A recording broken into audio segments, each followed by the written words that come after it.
position, ready for this rolling start. It's a little bit scrappy the further you go back, but the safety car has pulled in. The red lights are on the gantry at the moment, but they go out now. The race gets underway for 125 minutes, and it's the Hampson car that leads into the first corner then, with the Carl Swift car in second place, trying to go around the outside of it. That's the South Lebanon car, and it has done so, and already Hampson has dropped back down to about second or third position, at least, as they head through Denton's and Cascades for the first time. One of the best starts come from Steve Cheetham. He started on the fourth row of the grid, but he's almost third now in the Porsche, the Boxer, former championship winning car. So he made a really good start, but the car then that leads the way, is it Rob Baker we said that started that car? Carl Swift. Carl Swift started that car. For some reason I didn't have that noted down. But he knew he was keen to get past Matthew Hampson quickly, because it may not be the easiest task around here to pass him otherwise. So he did that nice and early, but it was a busy old run up towards Old Hull. They all got through there okay, and now it's very busy around the rest of the track, and it's going to be pretty busy, I think, for the next 2 hours and 4 minutes. But it's the championship leading car getting away from a very long line of cars behind, being headed by Matthew Hampson then here, Ian. And we've been saying earlier on, it's not that easy to overtake here. So although Matthew Hampson, I think probably by his own admission, not the quickest of the drivers out in this field, it's quite difficult then for the following cars to pass him. And it's a huge line of them that head into the Hislop chicane for the first time of what's going to be, 60 or so laps, you would think, in this 2-hour Tegiwa Club Enduro Championship race. There's the Class C leading car, the Celica of the Lundis. Up to second, I think we missed that, going through is Lewis Rose, so he's done a good job there. So it's a third that the Hampson train is. And behind him, I noticed we got the George Haler and Jonathan Beeson cars. Actually a Seat now. It was running the invitation class. I wonder now if it'll be running in Class A. Yes.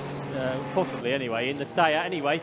It's side by side through Lodge Corner between Steve Cheetham and then also Club Enduro debut for Scott Parkin, who having his first race in that Seat, as they all charge down towards Old Hall. Steve Cheetham has a look to the inside of the Parkin brothers car. I'm trying to go around the outside. That's the car that only for Mark Grice and for William Beeks Grice at the wheel, they got on Wednesday from Lithuania, having its first race in their hands and right in that leading pack. It's a pretty manic start to this race, Ian.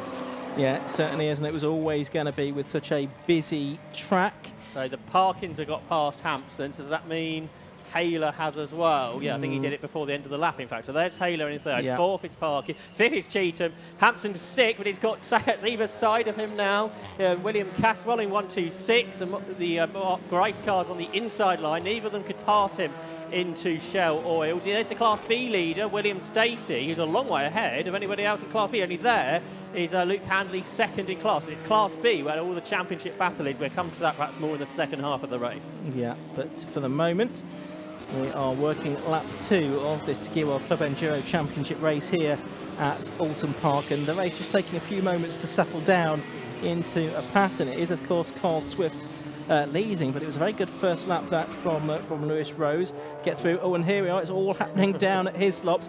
Hampson still just about holding on from those two sets, who are falling over one another. It's the 27 car of Mark Grice that's now first in the line to try and get past him. And look, that's the Holden Commodore of Will Ashmore that's on the grass there as they go up Clay Hill, as it uses all of its power to try and get ahead of another of the sets. That's the Caswell car that he's now ahead of, isn't it? It looked like he was about to be. Yes, he has made it stick. Pass on the grass at Oulton Park in Club Enduro on lap 2 of a 125-minute motor race. Here comes Mark Grice and up the inside to go past Matthew Hampson for what is 6th place. So Holden's had a really good start here, hasn't it? Great stuff from Will Ashmore, who started that car. It started in 10th place. It's up to 8th, going for 7th into Old Hall, and up the inside he makes it work up into 7th place and ahead of Hampson.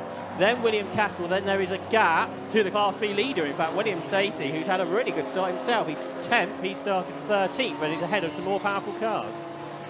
Yeah, so that's the exciting early stages. For the lead, Lewis Rose is catching Cole Swift, isn't he, with the fastest lap on that first flying lap. He was 200ths faster, not a lot in it, but he's stuck with him on the next lap as well. Yeah, he's not far behind, which is the big thing, isn't it?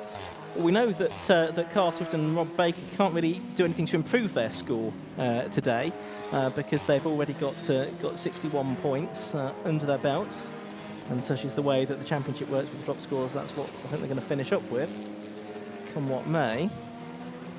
but nevertheless, they'll be keen to get another win under the belt. Will be the 5th of the season. Hampton's got some new cars behind him now, being headed by that William Stacey Lotus that leads Class B, and is one of the drivers in contention for the championship within that class. So yeah, Caswell's ahead of Hampton. No, that isn't how you win a championship, is it? William Stacey gets involved with one of the Class A cars, the Browse Stowmarket glass car. Yeah, that's Luke Browse at the wheel of that at the moment, and that battle's still going on. And Browse comes out in front, but not sure all of that was particularly necessary. I mean, the Browse car does now pull away, I suppose, but a little bit unfortunate that it impacted old Will Stacey like that. But he's now going to lose another position. He's lost one more place, and that is to the Julian McBride. car making a return. Don't think we've seen him since the COVID pandemic, so good to see Julian McBride back out in Club Enduro. He's been a real part of it since pretty much near the beginning. Second in Class B, I noticed there was Steve Houston, who's got himself therefore ahead of Luke Handley, I reckon. Yeah, Luke Handley behind. And again, Luke Handley is another driver battling for the Class B championship. Yeah, Class B, as Josh says, is probably where the most exciting class battle to be resolved yet is. You wouldn't really know this is a 2-hour race, would you? By some of the stuff going on past the commentary box window. It's very manic out there. Yeah, it does have the air of a 10-lapper, doesn't it? But yeah, we're only on to lap 4 of a race that's still going to go on for another hour and 58 minutes or so.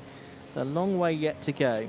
So Will Stacey still leading in the Class B. But mentioned Class C. Paul Sabiani leads that in the BMW 318. He's got himself ahead of the poleman Rowan Lundy by half a second. So again, that's another close battle. It certainly is, as we watch.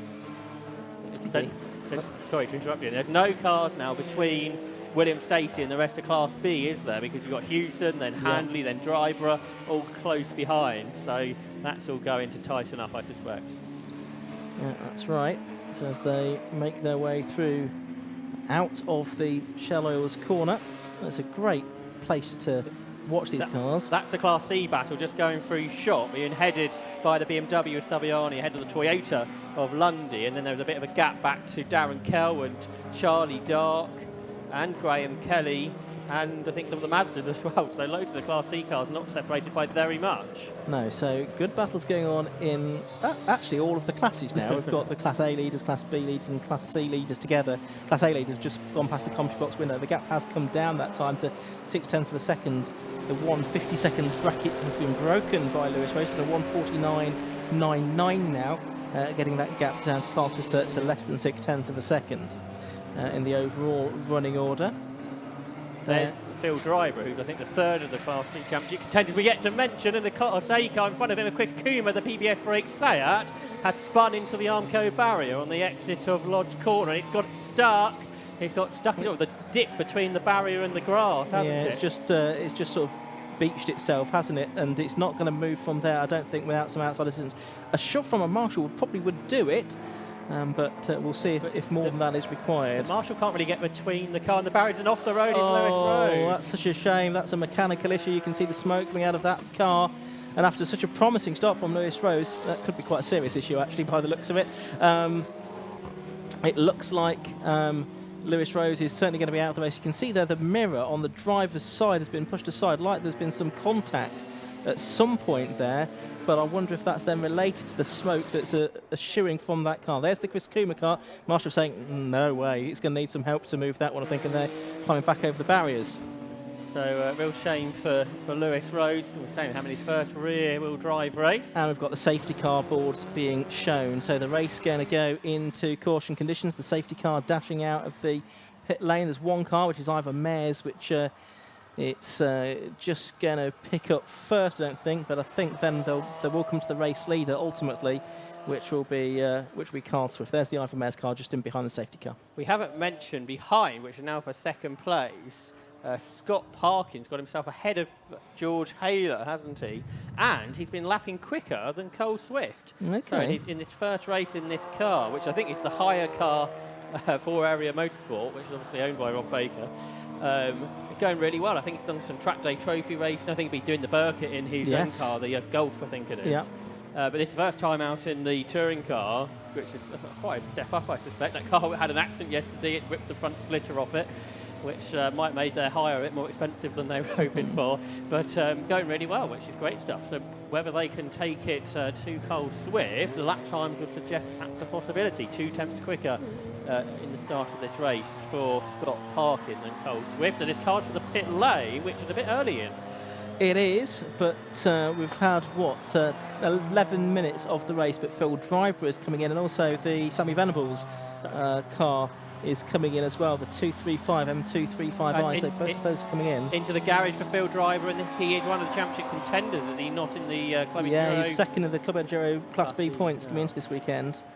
So that is a real drama, isn't it, for him? So that kind of leaves it to be Luke Handley versus William Stacey, because the 4 for the championship contenders, the Will Beecher Mark Grice duo, they've switched cars into Class A for this weekend. And it's worth mentioning that, even for Sammy Venables, this cannot be the mandatory stop. You can't make your mandatory stop in the first 30 minutes or the final 15 minutes of the race. So this is for some extra technical drama that Sammy Venables has had on the 235 car that Michael Dark is due to take over for the second part of the race. That car's almost like a paint and decorating store, isn't it? With saddling and Crown Paints logos on it as well.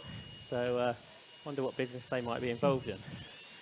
Yeah, certainly nicely liveried car, and you've got all your different paint colours there on it as well.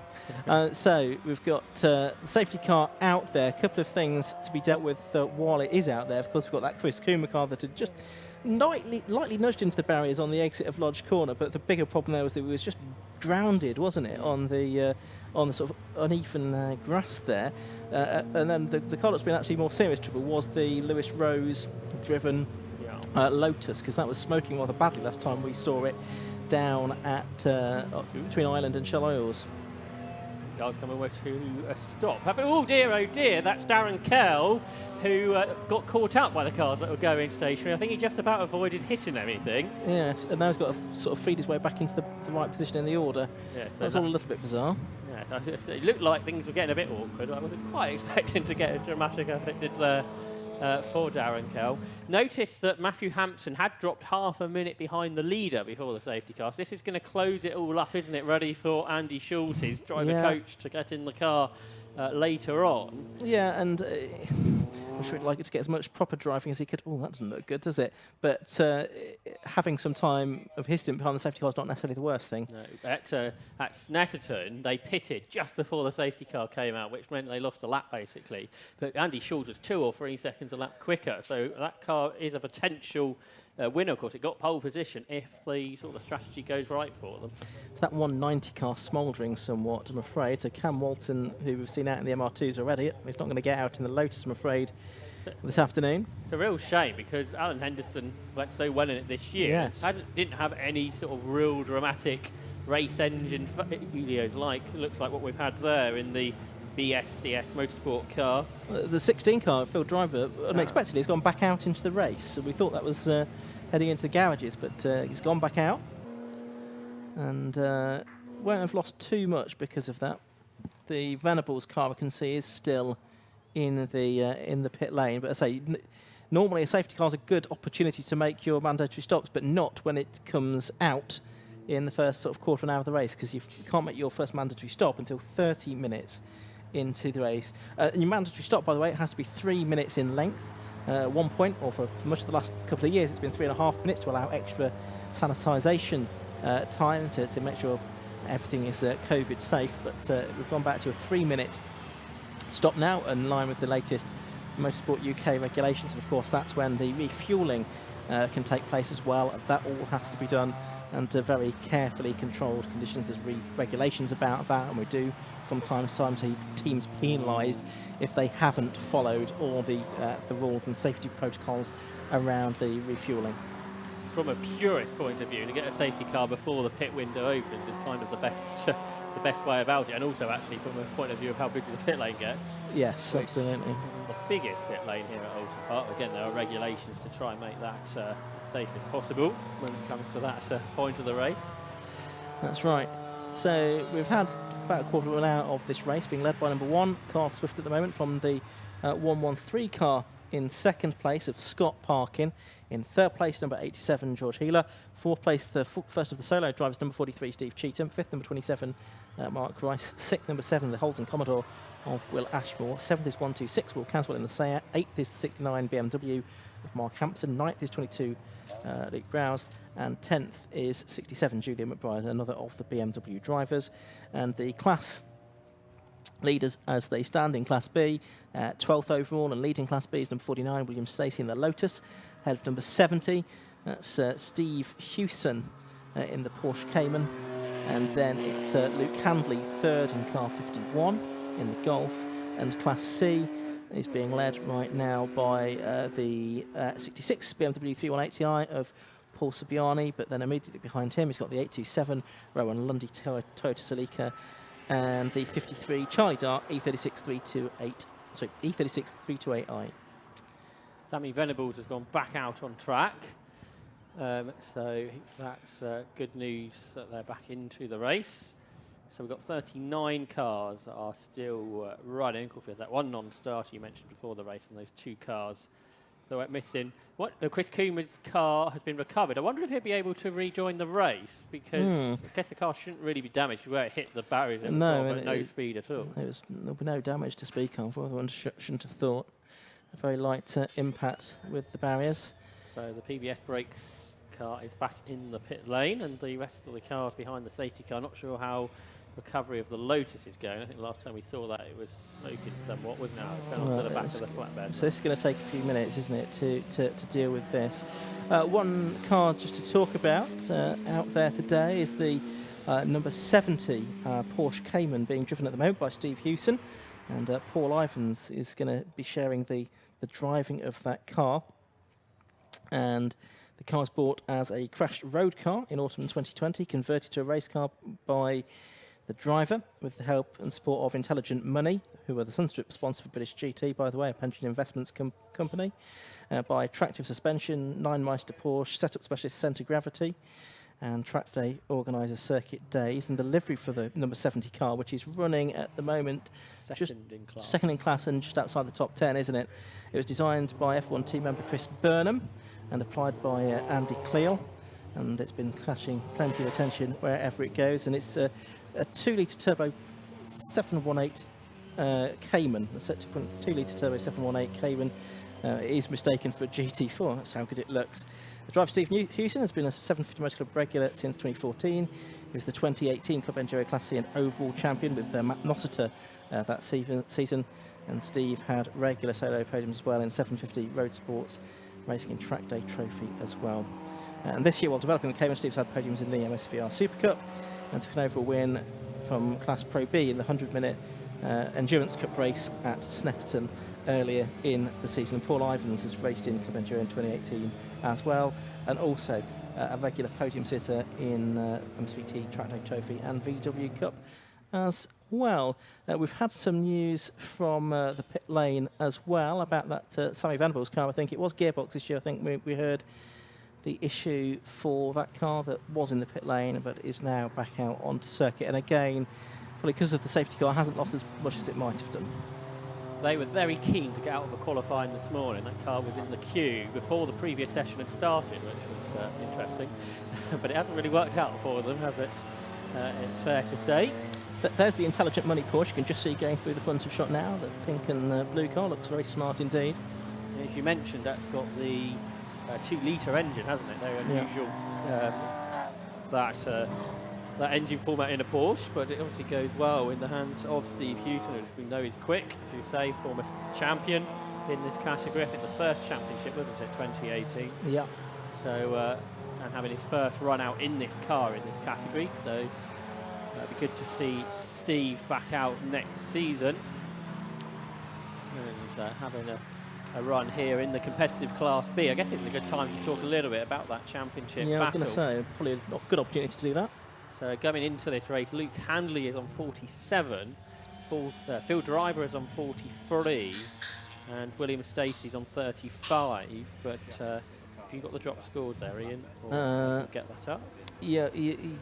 So I've got it now. Okay, excellent. So on drop scores, Handley's on 39, Driver's on 37, and Stacey's on 34.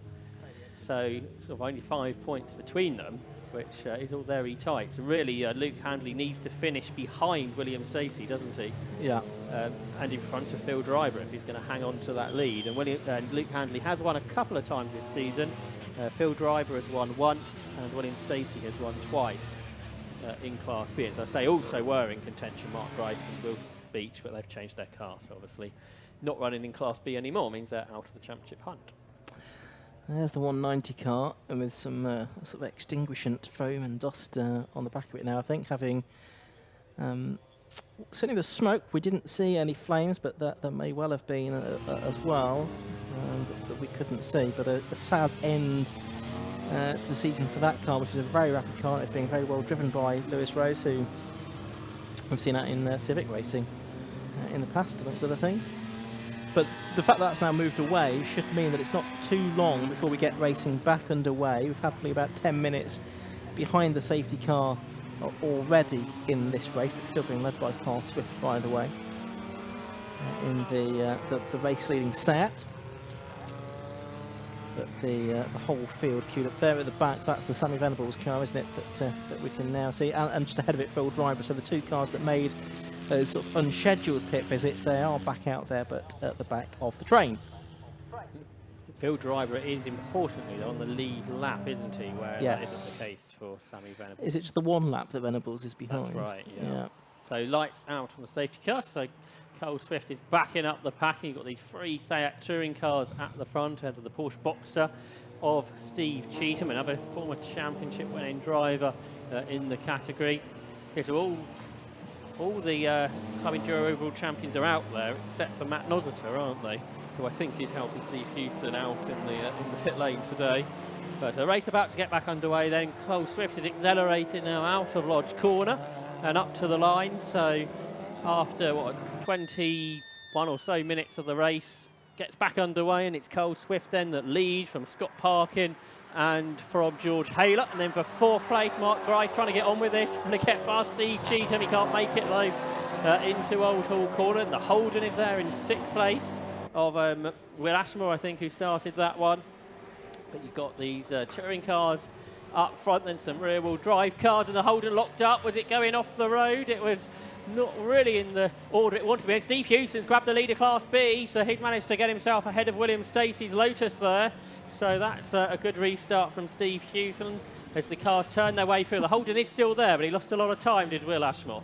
I was just enjoying Sammy Venables and Phil Driver sort of getting past Ivor Mayers immediately at the restart out of my commentary box window. That's Old Hill Corner. There is Matthew Hampson, though, number 69, currently running in 8th position. That's just ahead of the Browse BMW, number 22. Luke at the wheel of that car at the moment for the Suffolk-based team. And the rest of the field all filtering their way around Shallows Corner. I think that was the Class C leader we just saw, Paul Saviani, still in front. At the back of the shot there, their Class C leader in the BMW. Into second now has come the other BM, so that's Joel Oswick, isn't it? Who's got himself ahead of Rowan Lundy. Then you've got Andy Bailey's Class B car coming through from the back of the grid. But some real great battles. Driver and Venables haven't made much more progress, have they? It's not, even with the power, it's not easy around here. So there's the third place Class C car going behind the Class B machine, Rowan Lundy, so that won't be too much of a problem. You've got the three of the Mazdas together there as well, I notice. The Mazdas of Darren Kell, Chris Webster car that started by Matthew Tidmarsh, and then the champions of Class C, Alex Miller, there as well. So a load of Class C cars together. For the lead, they've already completed their 9th lap, and already Scott Parkin is going after Cole Swift again. Yeah, very close for the lead. There's that little knot of Mazdas all together, including there the number 8 car, Matthew Tidmarsh, in the sort of bright orange car, Flying Tangerine. And here we can see the 77 car a little bit further up the order. That's the second in Class B. That's Tony Rogers, isn't it? Getting the better of Luke Handley. It is. So that's for, as I say, second place in Class B. And he's lapping a second quicker, I think, or third in Class B, I should say, isn't it? But he's lapping a second quicker than William Stacey in second. So, of course, up front now, it's Steve Hewson. He's starting to pull away. That's right. He got a good restart, didn't he, Steve Hewson? This is what's going on in Class C. They've got the 95 car of Andy Bailey, who started the race from the back of the grid in his Class B Civic, in between them now. So he'll probably sort of wriggle past that battle and leave the Class C cars to it. But you could see there the Sleeker was the third in the Class C squad. There is the Class C leader at the moment, Paul Subiani, and just behind him is Andy Bailey. Lundy lost third there, but to Graham Kelly as they went into Island Bend and over the BMWs, which you can see there. So top three are all BMWs now in Class C. They're the three Mazdas. Alex Miller trying to get through. Alex Miller, who I think is a much improved driver this year. I noticed he's going very well in the MX-5 Super Cup a few weeks ago at Donington Park as well. Perhaps some tuition, perhaps, from John Langridge, his co-driver. And he's had a great season, but perhaps this car that's not running as well as he would like to. He's struggling to get past Tidmarsh and Kell there. But it shows you the three Mazdas very equally paced. And Class C looking really good, very competitive today. There's Subiani, the leader, from Oswick. Two cars that haven't really featured much on the podium all season. No, and they've now got Andy Bailey having gone past them as well. So he's sort of out of the way, and the Class C cars can focus on their own battle now, at least for the next few minutes, because it could only be 4 minutes away from potentially the first pit stops of the race. Pit lane window opening half an hour into the race, but there's the 53 car, which is Joel Oswick starting the car that Charlie Dark will drive in the later parts of the race. And look at it, 4 cars absolutely together. I know it's only sort of the end of the second lap after a restart, but it really is so close considering this is an endurance race of Walton Towers. But the car that's not got away that well is the Rowan Lundy car in the first part of this 2-hour race. Yeah, I think he led initially, didn't he? But the BMWs have all fought their way past him as they turn their way then into Old Hall. There's the Crown Pates BM, which on second in the class, heading up towards Cascades. They turn, and Rowan Lundy's car looks quick through the corner. Right? The Toyota's not quite got the power of the BMWs, maybe, not sure, but certainly he looks pretty racy to try and gain some of those positions back. So they head down Lakeside, then up towards Island Bend, and is Oswick going to attack here as they go into Island? Well, he tried, but couldn't do anything about the 66 car of Paul Subiani. He's had a really good start to this race, and he's just about staying in front of the chasing cars. And they've both got 2.8 litre engines, so although the Subiani car is a 318, it's got a 2.8 litre engine aboard. So, and you can see Bailey's getting ahead of them there. And then you've got Driver, he's about to fight his way through. Those Mazdas are all still together as well. Tell you what, when the Class A cars catch this lot, it's going to get busy, isn't it? The overall leaders.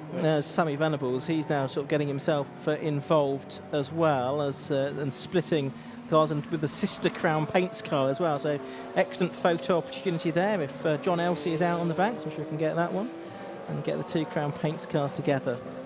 The Oswick car seems to smoke coming out of Knickerbrook. It did that on the last lap as well. Not sure quite what's causing that, but they let these quicker cars through, and they stay in the same order, don't they?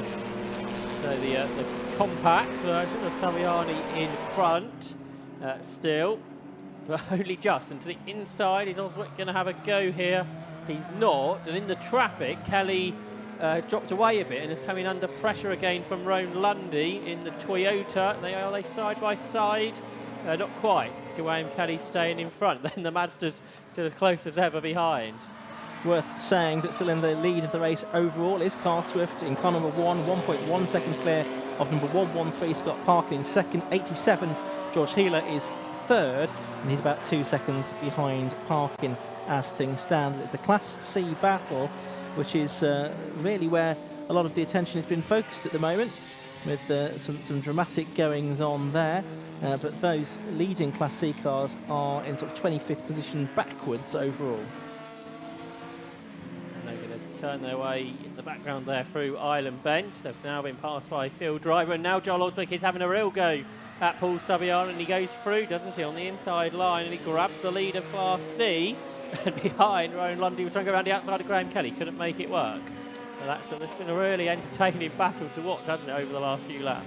Yeah, and I see a bit further back amongst the MX-5s, it looks like the Flying Tangerine has dropped back now in the former number 8, Matthew Tidmarsh. He's out at the back of that group, so it's behind Alex Miller in the sort of black or grey coloured car.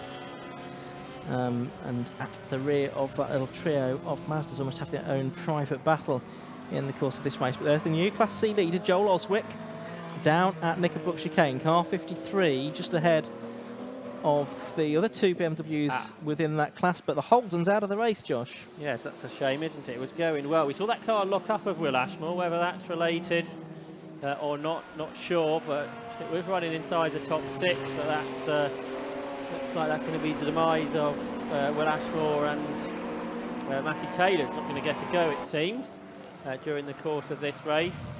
That's a shame. So Class C just becoming a little bit more spread out now. They've sort of had the quicker cars go through and now having their own race, and Oswick pulling away from Subiani, but he's smoking quite a lot, isn't it, that Oswick car? Particularly sort of in the compression there as they came out of Deer Leap, I noticed. So whether it's because of any particular stresses or strains put on the car at that point in time. He's still there ahead of 66 Paul Subiani, who started that car, and then it's Graham Kelly who's going solo in the grey and blue car, third of those BMWs. And Alex Miller, I saw there, was trying to gain a position, trying to get to the front of the Mazda group. We'll pick up on that in a bit. The Class B, it's still Steve Hewson that leads. He's a couple of seconds ahead of William Stephen. Luke Handley is pulled away again from Tony Rogers, who looked quick for a moment. But here comes our Class C leader, Joel Oswick. Now he's got to the front. He's pulling away behind what's happening in the Mazdas. I'm not going to catch up on that just yet, but there's Rowan Lundy. He's going for third up the inside of Graham Kelly, and he touches Graham Kelly into a slide. And then drives on the back, and now has very much damaged his own car as well as the car of Graham Kelly, which means the Mazdas, I think, might be battling for third in a moment. They may well be, because, yes, that was a little bit messy, wasn't it? Oh, and there's a lot of damage on the London. More damage than you might have expected, actually. It looks like it's going to put both of them out of the race, because Kelly's going very slowly. He might be able to limp back to the pits, but that Lundy car, that looks a little bit terminal to me. It's stopped down there on the island hairpin. And there's fluid pouring from underneath the car, isn't there? So probably just while he's stopped there rather than carried on further around the lap. It wouldn't be a surprise if it smashed the radiator in, would it? The damage of the car. Probably what happened ultimately. It was the second impact that did it, really. And there is the overall race leaders. We're now into the pit window, aren't we? We've had half an hour of the race. Ivor Mayers has been lapped there, I noticed. He seems to be a bit off the pace today. Yeah, he does, but strangely. So I'm sure he'll get to the end. He normally does, doesn't he? And picks up places as others have problem. And a problem for Matthew Hampson. Matthew Hampson is slow, and he's going to go out of the race possibly here. No, it looks like he's back into it. Let's head down to the pit lane and John.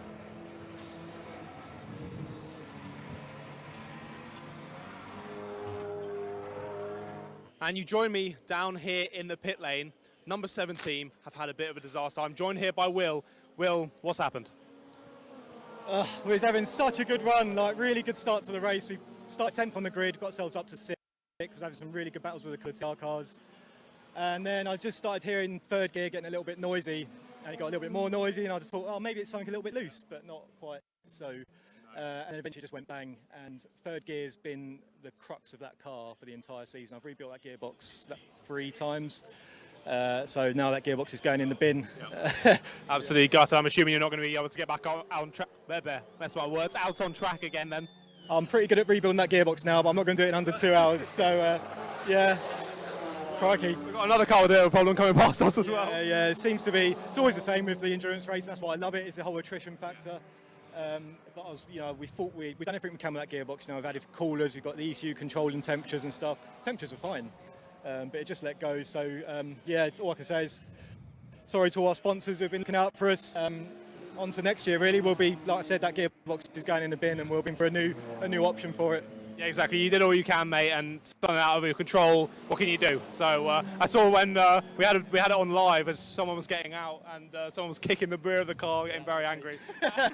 I've seen the camera, so oh yeah. Do it over the camera. I love to see it. I'm lucky, mate, but thank you for the little chat, and I'll send it back up to the guys in the comms box. Thank you very much, John Ratcliffe, down there in the pit lane. And just over 90 minutes left to go in this Tegiwa Club Enduro Championship race. Graham Kelly has been into the pits. There he is. And his team are pushing him back out into the race again. Yep, thumbs up. Away you go, Graham. Back out into the race. I think the scrutineer will have just checked for any damage as well. We saw where Matthew Hampson was slowing, didn't we, a moment ago? Well, he has carried on like you suggested, but he lost over 20 seconds. He's dropped down to 16th.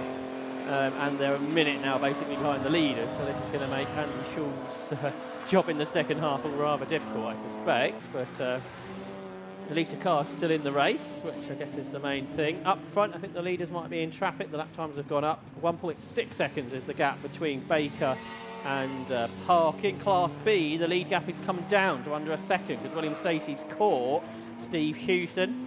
And in Class C, Joel Oswick is now best part of 4 seconds ahead of Paul Subiani. But as we suspected, up to third now is Darren Kellen, the best of the Mazda MX-5s. So this is all there's the Class C leaders now coming through, aren't they? And then the overall leaders won't be too far away getting into all that Class C traffic. No, they won't, and they'll find it very busy indeed. But Oswick there's got a very decent advantage, you would seem, in Class C now. There's that 70 car, the Porsche, and Will Stacey, so that's the two Class B front runners. Yeah, the two Class B leaders, and Stacey's got so much speed through the corners. We've seen this in the past. The Lotus got so much lighter car than the competition. It hasn't got the straight line speed, so William Stacey really has to work at it.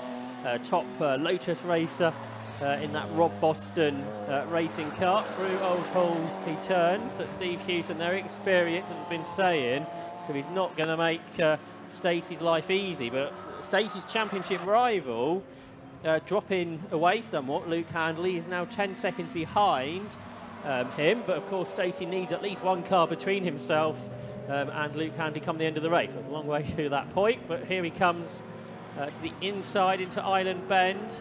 And he was trying to get through. Here's some of the Class A battles. That's fourth, isn't it? Steve Cheetham in front. But back to the Class B leader. Was there a move happened? No, William Stacey's still behind him. Yeah, and Steve Cheetham getting some support from JJ Cheetham's Squirrel Nerd.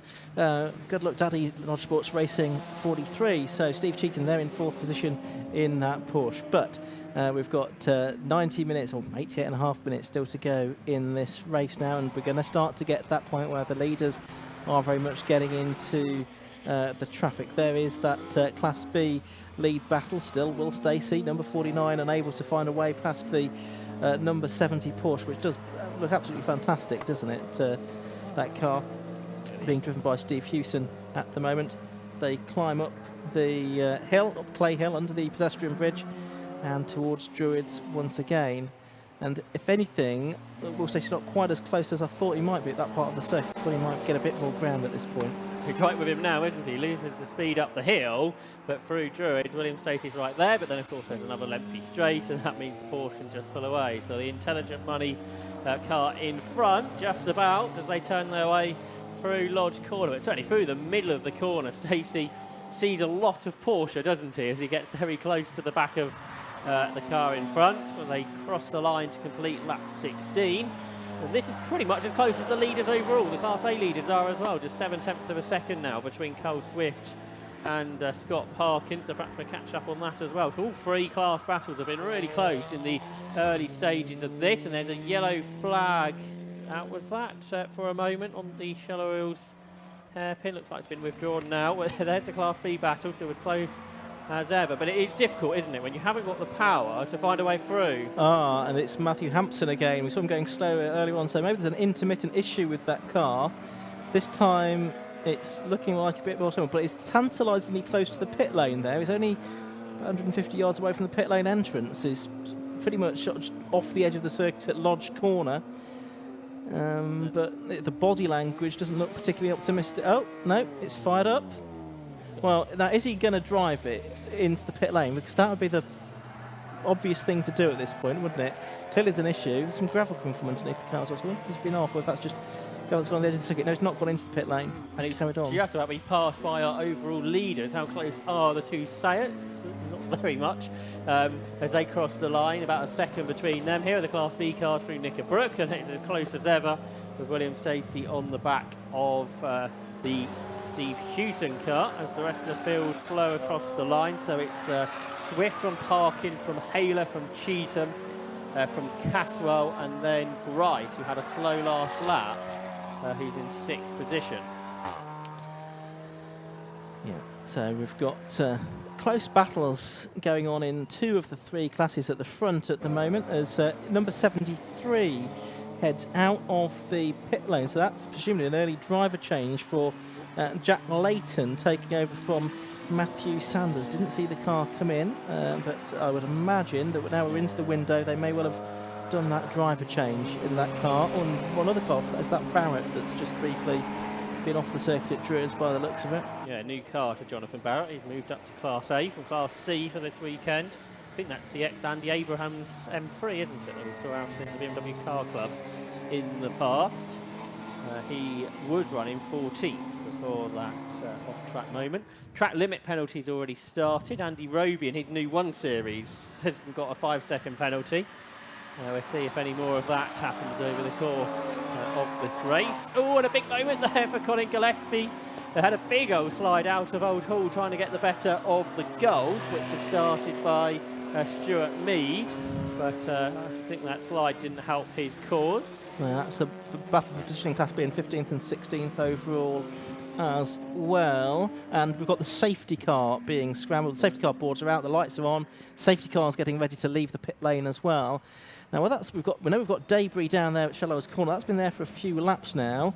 Whether there's much else, but what it has signalled is cars coming into the pit lane, unsurprisingly, including Carl Swift, the race leader. He's into the pit lane now, I can see beneath us, as is the 87 car as well, which is the invitation class car, so George Healer. Just seen a view of Matthew Hampson going slowly again, so I wonder if that's what's triggered the safety car. Anyway, you can see on your screen now everyone pitting, but the top 2, I don't think were able to, were they? They come across the line before? No, certainly Carl Swift got in. Oh, okay. He's down here right underneath us, I think.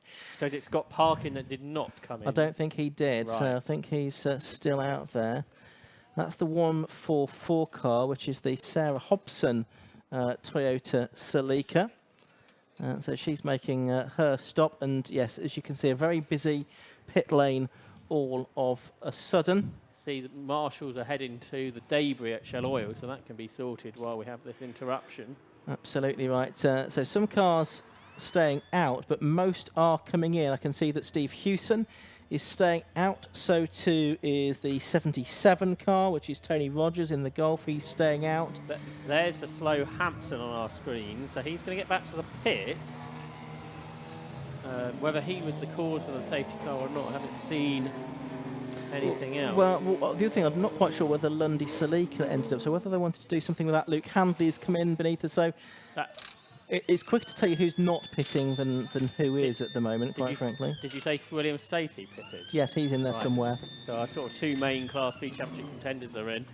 How did Phil Driver get in on?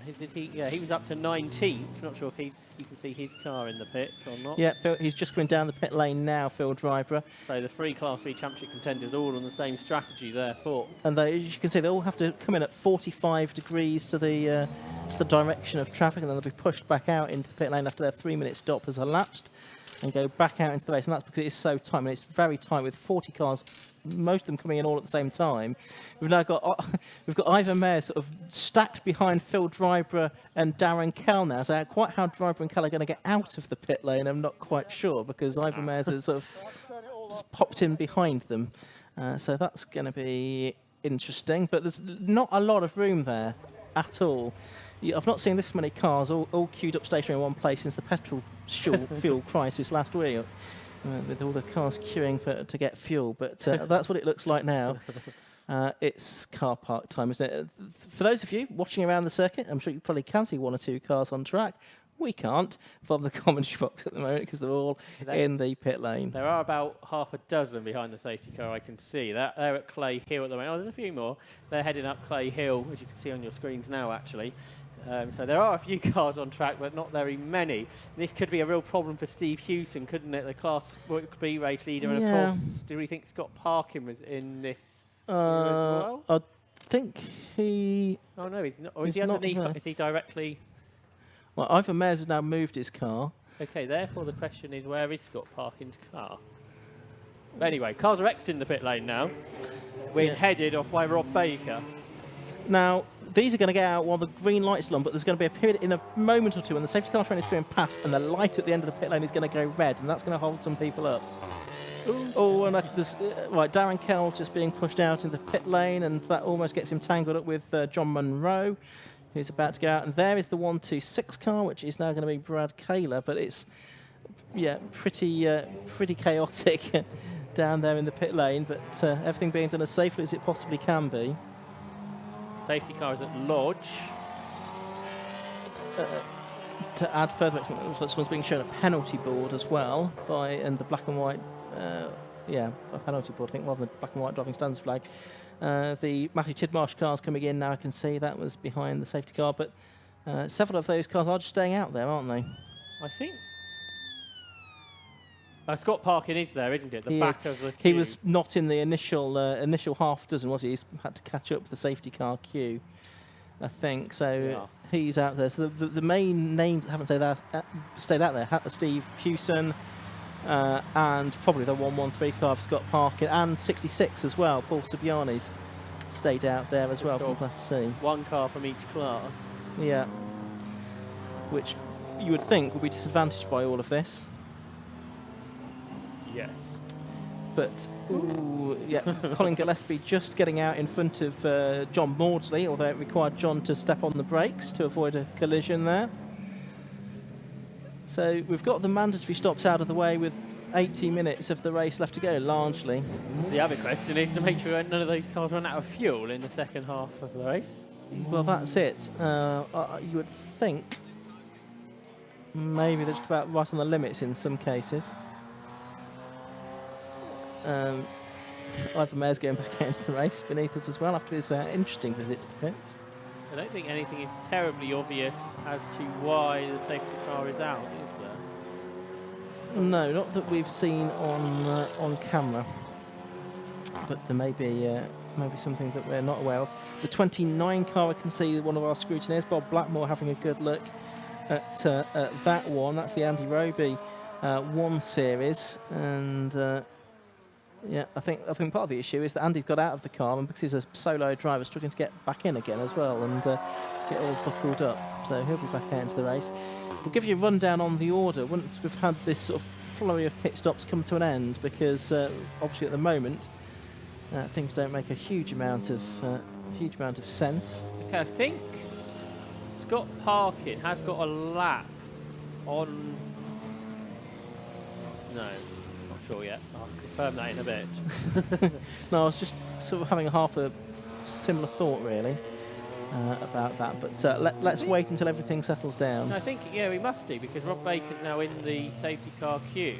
Yeah. So perhaps Scott Parkin, because he was on the back of the queue, wasn't he, rather than the front of the queue for the safety car. So I wonder what happened was the safety car was looking for the Baker car, but obviously that came into the pit. Yes. And Scott Parkin managed to squeeze past the safety car. Could have been. Well, that'd be an interesting one to sort out afterwards. If it was being waved past, that's fine, isn't it? So, but what it has done is, yes, you can see they're here, and they've got a lap, haven't they, ahead of Rob Baker. But of course, a 3-minute pit stop in green conditions will cost you more than a lap. Yes. It will cost you the best part of 2 by the time you've come in and gone out again, won't it? But of course, that might be another safety car period. This is already the second. And there could be. There could be. So relatively quiet in the pit lane now for that rush of activity. Just the Matthew Tidmarsh MX-5 down there at the moment. Not quite clear how much longer we'll have before the safety car goes up. A rescue unit on the circuit, so perhaps they have picked up that Toyota Celica, and then once that's got back behind some Armco barriers, we should be able to get that back going. Andy Roby's now being released out to the circuit. I was slightly puzzled as to why he was sitting at a red light. I'm not sure why there's a red light, because there's nothing that part of the circuit. And that's the Tidmarsh car, which has some battle scars on it, going back out into the race. Looks like John Langbridge was standing there waiting for his co-driver Alex Miller to bring the car in for John to get out on the track. What's that car not been in? Well, either that or John Langbridge just like standing by the side of the pit lane, looking expectant when he's not going to get in the car. Is that car still where it kind of should have been?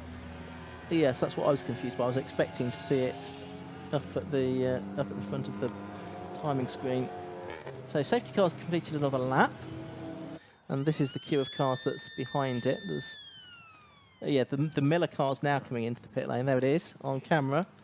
So the car's owner, Alex Miller, brings it in, and John Langridge it will be that will get on board, but that won't be until the refuelling has been completed down there in the pit lane, following all of the appropriate protocols. So possibly not the end to the season that Miller and Langridge were hoping for,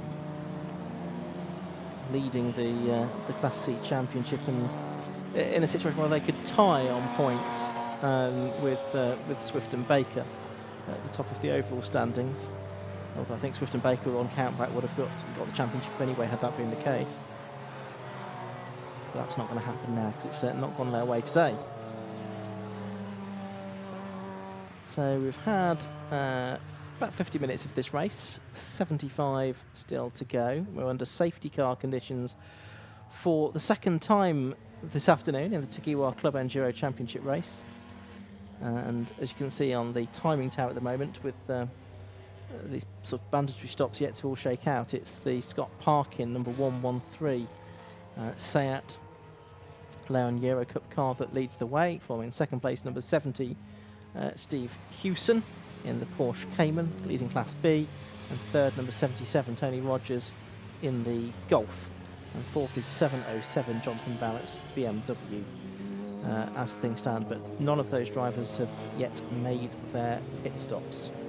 The leading car that has made its pit stop is car number 1, showing in 7th place overall now. That's now Rob Baker aboard the Seat Leon, having taken over from Carl Swift, with George Healer having handed over the number 87 car to Jonathan Beeson for the second part of the race. That's winning an 8th spot. In the pit stops in Class B, Luke Handley got himself ahead of William Stacey. Yeah. Which is obviously important in that championship battle we mentioned, with Phil Driver up a few places further back. So I suspect we should go racing at the end of this lap, going off where we saw that flatbed a few moments ago now. The ones that haven't made their stops, do we just think that they don't reckon they're equipped to go this far on fuel? Is that why they've not made their stops? Or is it like with perhaps Steve Hewson, car owner, potentially more driving? It's usually quite a high up reason, isn't it? Yeah, so it's one of those two things you would think. The reason for not stopping, it's not a tactical masterstroke not to stop, I don't think. I guess the other thing is perhaps for the Parkins, trying something different is one way to try and beat the competition, and isn't it? They've got nothing to lose really, not in the championship fight or anything like that, so might as well take a bit of a risk, try something different, see what happens. This restart could get frenetic, couldn't it? It could do. Everyone's in a random order. Yes, it's some Class B cars, Class C cars. Safety car is in. And out goes John Langridge in the number 71 MX-5, but he's going to have to wait. Yes, he's going to have to wait until the queue gets back past him. That's very frustrating. So the race gets back underway, and yeah, we're going to have a minute or two of complete chaos, I think, as things try and get back into some semblance of an order. As you can see there, John Langridge frustratedly having to wait at the end of the pit lane with the safety car now queuing up behind it, ready to take up its station. Langridge is released out into the race. The safety car pulls into its bus stop, and we are back underway again with just over 70 minutes of the race remaining. And there's the race leader just going through shot. That was Scott Parkin. There's the Browse BMW, which is quite high up in the pit stoppers. Something like 5th place, I think. So if they can run there towards the end, that'll be a good result for Paul and Luke Browse. Best result of 5th so far this season. But yeah, as you were saying, it's all got quite confusing now, this race, hasn't it? With pit stops all with the safety cars for most of them. And then a random order restart, as we've had here. Cars are still flowing their way through Island Bend, including Andy Schull. So that car's still going.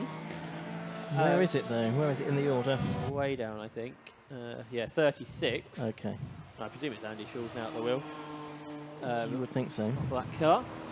There's the leader then. There's Scott Parkin, the dark side backed area motorsport car that hops over the curb. Oh, Yeah, it's obviously some kind of intermittent issue with that car, isn't it? Because 1 minute it's going, and the next minute it's not going at all. White flags fluttering to indicate the slow car. And there it goes, it's sort of getting back up to speed again. You could just hear it re-fire in the back of the effects mic.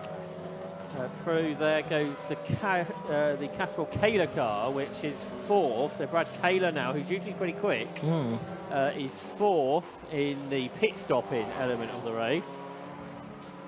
Just behind William Beach, who's having his first race in that Seat. Then Jonathan Beeson is second, and then Rob Baker, the leader of the pit stoppers. There's James Kell, British GT racer, who is, I think, third of the Class C stoppers, which is headed by now Charlie Dark. But up to second has come Jonathan Packer, who didn't really feature in the first part. Penalty being served there by number 87. That is the invitation class car. So Jonathan Beeson now at the wheel of that. Now, don't know what that penalty is for. This is the car that was second of the stoppers, so it's quite a problem for them. The Paul Sheard run car. It is an invitation class car, it's worth noting, so it doesn't sort of come into the equation in terms of any of classes A, B or C. It would only be for overall track position. There's Schultz going slowly again. Oh, no, it's going quickly again. Put that on a hotkey. Yeah. So that's not going well. So the 87 cars served some kind of stop-go penalty, so that could be a pit lane speeding infringement or something like that. There's various different penalties for different indiscretions. There's the car that was leading Class C earlier. What has happened to that car in the order? Schultz is in the pit lane, by the way. That car didn't pit, did it? Paul Tobiani still out there. So yes. Actually the Class C leader on the road, but you'd think they might drop away with the pit stop later. Yeah, absolutely right. So there's a smattering of cars that do still need to make their pit stops. As we're watching there, Luke Handley and William Stacey. So this is the two Class B leading pit stoppers and a championship battle as well. And they were just getting past there the Treble 5 car, which is now James Alford, another Class B car as well. Yeah, so here they go, the Class B, effectively the Class B lead then as they turn their way through the right-hander at Old Hall. Luke Handley is defending for his life, I think, isn't he? He is. To try and keep William Stacey. We know is quick around here behind. Both these drivers, I think, have won a couple of times this season. And Stacey trying to go right round the outside at Cascades. Is this going to work on the run up towards Island Bend? Stacey won at Donington and Silverstone. Handley won at Croft and Snetterton within Class B. And it is Handley still in front, but only just as they turn their way down to the Shell Hairpin. It's getting busy behind as well. We thought it might do. Looked like Colin Gillespie, didn't it? And Julian McBride, was it, two of them together? Yes, it's that way, doesn't it? With Phil Driver, the third of the Class B Championship contenders, just behind. So he's not far away from the two drivers he's battling with. There's Cole Swift, the leading pit stopper in all of this. And he is 7 seconds ahead of Will Beach, who is starting to be caught by Brad Kaler. And those three are a long way ahead of anybody else. They were the three that got out in front of the red light situation. So Handley and Stacey battling for 14th and 15th overall at the moment. That will improve that position as the cars ahead of them that haven't yet made their stop do so. But also, importantly, for Class B position as well. I mean, they're currently 4th and 5th in Class B, but that's because 3 cars ahead of them, the Houston car, the Rogers car, and it is the Lloyd Jones car still actually out there, not Alford in the car, I should say. They've all yet to make their stops. So how bold is William Stacey got to be to get past Luke Handley here? Quite bold, I would suggest. He's going to have to take a chance, going to have to take a risk, isn't he, at some point, because Luke Handley is appearing most insistent that William Stacey in the Lotus is not going to get through. Down towards Old Hall once again. Luke not being forced to be quite so defensive this time because Stacey wasn't quite as close as he was on the previous lap. But that sort of allowed Stacey to go as quickly as he could for Old Hall, which has given a good run down towards Cascades. But it's still the Gulf in front of the Lotus Elise as they turn their way down Lakeside. The area motorsport prepared car ahead of the Rob Boston Racing machine. Now they're turning to Island Bend, and real proof this. It's not easy to overtake round Oulton Park. William Stacey in this race. He's only actually been a few hundredths quicker than Luke Handley, so Luke Handley's got quicker as the race has gone on. Car off there at Knickerbrook is 73, which is a car now driven by Jack Layton. That was a car that made an early stop, wasn't it? Yeah, and it doesn't look like it's fired up. Hopefully that will get fired up now. He's pulling off onto the grass, which may be the best thing for it at the moment. But here's this battle for position, effectively the lead within Class B once all the pit stops shake out. And Will Stacey tries to pounce here on the second part of his stops through the Knickerbrook chicane. He's got his car alongside. Now, can he keep it there all the way up Clay Hill? Where did the yellow flag start? Good question. Well, Stacey has took back in behind as well. That may have been deliberate. Yes. It may have been that actually that opportunity was manufactured by Stacey thinking that maybe Handley was slowing up, but actually he was there for a yellow flag. Oh, as Browse locks up enormously going into Lodge Corner, but manages to get around somehow. Well done him. Paul Browse, I think that will now be in that car. But just behind that, I think we've got the battle. There's a mechanical warning flag going out to somebody I can see. That's the black flag was the orange spot you can just see behind the timing tower. But yeah, here's that Class B battle, and Handley still defending hard. It's like a 5-lap race from Brands Hatch, isn't it? How hard he's trying to keep Stacey at bay, but he knows it's important. This battle could last a very long time if he can't find a way through. Oh, good effort on the part of that marshal, but I don't think he was ever going to do that on his own. To try and move that Jack Layton number 73 car, so I think outside intervention is going to be required. Really know what that means, Josh, as well. Indeed. As we're now pretty much at the halfway point of this race as well. Still Handley in front here, but he got a bit of a slide on there through Island Bend, and that hasn't really allowed William Stacey the opportunity I thought it might do. So they're still in that same order. He's sort of quick where he can't find a way past, it seems. I think I'm right in saying the 53 car has just been in to serve a penalty of some description, which was the Joel Oswick Charlie Dart car. That was the car that was leading Class C before all the pit stops. So that's just a pit out of the pit lane. It sort of came from the penalty zone. Safety car boards and safety car lights are out, as we thought, Josh. A third safety car of this race, and we're only just over an hour in. So this is where the Parkins and Steve Houston and so on could, well... Oh, surely they'll stop now. Well, will it be a benefit for them? Will they lose much out of it? Well, because Rob Baker managed to make their pit stop without losing a lap, kind of. So if the Parkins can do the same, they could end up in a very beneficial position here. But it may not be a very long safety car period because it's very close to a cut-off point, isn't it, where that car stopped?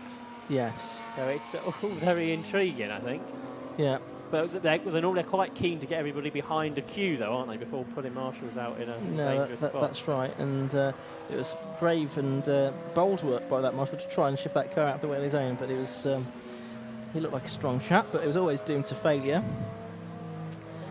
And so for that reason, we have this third safety car period of the race, and an opportunity for the handful of drivers that hadn't yet made their stops to do so. In fact, most of them now look to be in. I can see the Steve Houston car in. I can see the Tony Rogers car in. I can see, I think Jonathan Barrett was another one that hadn't stopped. He's in. And I think possibly I can see the 235 car in again. So I don't know if Sammy Venables didn't stop on the previous occasion. It was difficult to tell because he'd dropped well down the order anyway after his problems with the gearbox in the early part of the race. We're still waiting for the leader, though, to pit. Scott Parkin to hand over to his brother Ryan. That yet to be in. There's James Kell in his Mazda. Has he taken the lead of Class C of the stoppers he has because of the Oswick Dart penalty? And he's got himself ahead of Jonathan Packer. So we'll have to wait to see. There's a couple of cars that hadn't pitted in Class C, including early leader Paul Saviani, for that all to play out. Now, despite the penalty for George Haler and Jonathan Beeson, they're still well up, 10th overall, ahead of Steve Cheetham. I'd like to know confirmation if that car is still running the invitational class now they've changed cars.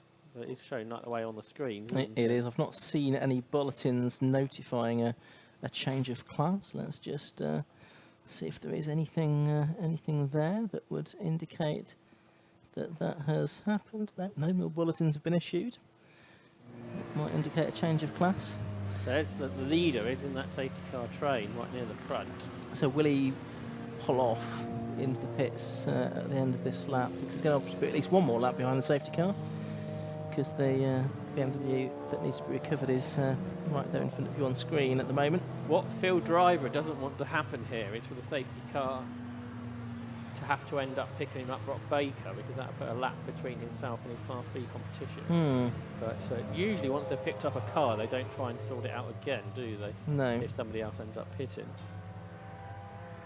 So did Steve Hewson pit, you say? Yeah, he's in there. So if he can get out in front of the safety car queue, he would have a big advantage in Class B.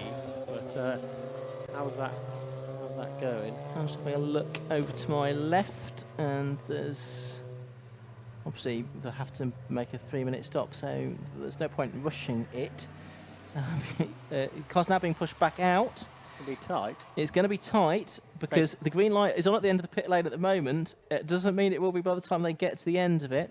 They're going to be behind the 77 car, which is now Mark Jones. Which will actually take the lead of the class then. Yeah, it will. So Mark Jones is going to head out in front of the class. There is a green light on, and those 3 cars, yep, they're all going to get out there. So it turns out not making a pit stop first time round works for them. Exactly. Jonathan Barrett's probably going to be confronted with a red flag light by the time, he is, by the time he gets to the end there, but not really one of the contenders. That isn't going to help William Stacey's chance of winning the Class B Championship either. And the Parkins haven't come in. Scott Parkins still out there behind the safety car. And I think it's surprising because we're now into the second half of the race. So if they were looking to sort of try and split the race pretty much evenly, well, they could have done that. It might be worth seeing what's going on in their garage, mightn't it? Yeah, so John will be down in the pit lane if he can find out what's going on with the 113 team. There's a particular reason why they've not made their stop. Paul Subiani is now in, as too is Edward Christie, one of the solo drivers. But Paul Subiani, one of the leading drivers within Class C, he'll be handing over to Jonathan Hayes, his fellow Shrewsbury resident, for the second half of the race. So you're watching the Tegiwa Club Enduro Championship here at Oulton Park. There's 58 minutes of the race left to go. It's being led by Scott Parkin, mainly by dint of the fact he's pretty much the only driver now not to make his mandatory pit stop during the course of this race so far. Everyone else has done so, I think, now, or is in the process of doing so, either in the current safety car period or the one that we had 20 minutes or so ago. And hopefully this will be the final of the safety car periods that we have, and we will be able to get racing back underway with nearly an hour left to go. Still Class B Championship to be decided. That's really where the main interest lies as far as the championship's concerned. 3 drivers sort of in contention for that coming into the race. And once we've got a better idea of how everything's shaken out after the stops, we'll see how that championship battle is looking now and where the title might go. Overall championship looks to be going the way of Rob Baker, who's out at the wheel of the number 1 car, and Carl Swift, who drove that car in the first part of the race in the Area Motorsport Seat. Class B is interesting because it's always been won by a solo driver, where classes A and C have always been won by 2 driver teams. And why is that, do you think, Josh? I have no idea. Neither have I. It might be more coincidence rather than anything I think else. you're probably right. But it is possible that might change today, because now with this big gap, that is it Mark Jones with Tony Rogers? Because I thought that piece of paper you showed me had Robert Ellick replacing Mark Jones. You might be right. Yes, I think you're probably right. I think we're notified of the number change on that car by bulletin, but not the driver. So I think it is Rob Ellick in that car for the second part of the race. And so they lead from Steve Hewson and Paul Ivans. And really, they're a long, long way ahead now of anybody else in Class B. So it should go, or a good chance this could go the way of a 2-driver car for the first time this season in that category. Is the safety car in? Yes, it is. So green flag is waved. Still, Scott Parkin stays out there. And he's going to be sort of the first car on track by the time they get to Old Corner because they passed the Sarah Hobson car. Look at William Stacey trying to get past Luke Handley again. He sort of got stuck, didn't he? They were lapping over mares. There's Phil Driver not far behind, the third of the Class B Championship contenders in the Porsche. And it's all very busy, as it has been, I think, for pretty much all this race. It's been pretty manic when it's been in green flag conditions, hasn't it? Exactly. The regular safety car here sort of compress the field up, don't they? You've got a few drivers now, including Jonathan Hayes, who's going to be sort of partly making a stop under green flag conditions now. He's going to get back out into the race, though, very shortly. Oh, Stacey's off. William Stacey's off the road. He's through the gravel and he's back on. That was at Island Bend, which is a pretty quick place to be going off. There's some damage possibly to the front of the car. There's something trailing. That was all in front of our the champions, really, of the season, Baker and Swift. So, yeah, that was dicey moment. He's on the track again. Whether there's any damage that's going to affect him is yet to be seen. Did we see the start of that? I mean, we did say that he's going to need to take some risks at some point, isn't he, if he's going to get past that Handley car. Because Handley certainly wasn't going to make it easy. We've now got the 126 car. That's Brad Kaler, who's in 4th place overall, flashing his light at Stacey, who's just in behind Colin Gillespie there in the 15 car. It's a side light that's popped out, isn't it? Yeah, I think both of them have, haven't they, on both sides, bizarrely. Shouldn't be too much of a drama. Oh, oh dear, that's interesting. Brad Kaler got up the curb going up Deers Leap, which I don't think is the nicest curb to be using in the world. He's through. No, he's got ahead by the time they get to Druids, ahead of the 49 car of Stacey. So as Scott Parkin continues in his race, Bosch's not going to make a pit stop at all outside our window. Well, I've mentioned this before, how the penalty system works, that you could kind of con your way into a good result with that. But, let's see what happens. Give the officials and the 750 Club, I think, something to look at, wouldn't it, for the rest of the day? Yes, absolutely. So back in green flag racing here at Oulton Park. There's the 15 car of Colin Gillespie. There is the 49 car of Will Stacey. So on that lap was a 2:05. So he's lost about 10 seconds on that lap. His best laps are in the 1:55s. So he's lost quite a bit of time on that lap to Luke Handley, who is now 5 places ahead of him in the classification. The Class B leaders have just gone through. They're 6th and 7th overall, and Rob Ellick, if anything, is pulling away from Paul Ivans on their first lap. Stacey's got past the Porsche, hasn't he, of Colin Gillespie there. That's one of those cars between himself and his rival that's out the way. And making their way up towards Druids. It's going to be race leader that's going to come through shortly. Scott Parkin, yes it is. So there's 113, Club Enduro debut for Scott Parkin, leading the way. There's Steve Cheetham, who's a lap down. He's in 8th position in the Porsche Boxster, in the best of the Class A rear-wheel drive cars. Absolutely right. So 52 minutes to go. It's Scott Parkin leading, but not having made a mandatory stop, and you have to make your mandatory stop before the last 15 minutes of the race. So effectively leading this race at the moment is Rob Baker, number 1, but only by 2.5 seconds from Will Beach in 2nd place in the number 27 car. And then it is the 126 car of Caswell and Kaler, now being driven by Brad Kaler in 3rd position. And despite having had to serve a penalty, Jonathan Beeson, 4th in the invitation class car number 87, is only about 10 seconds off 3rd. Class C, after all the pit stops, it is James Kell that leads. He's about a second ahead of Jonathan Packer. And then Chris Webster is 3rd. So we've got 2 Madsters in the top 3 positions. Considering there weren't any in the top 4 for the first part of that race. And there's no BMWs in the top 3 now after they were dominating, weren't they? They were, but I'm not sure they fully got the pit stop strategy quite right, which is amongst the reasons for them falling out of contention, maybe. So Will Stacey's caught Phil Driver now, hasn't he? Who's of course the other driver involved in the Class C, the Class B Championship battle. It's 13th and 14th overall as things stand. Stacey did a PB last time, 154.9. So he's going pretty quickly. So no particular damage then, having been picked up after that grassy moment on the previous lap. That's underneath the lap record set by Alan Henderson by about half a second round here in the class.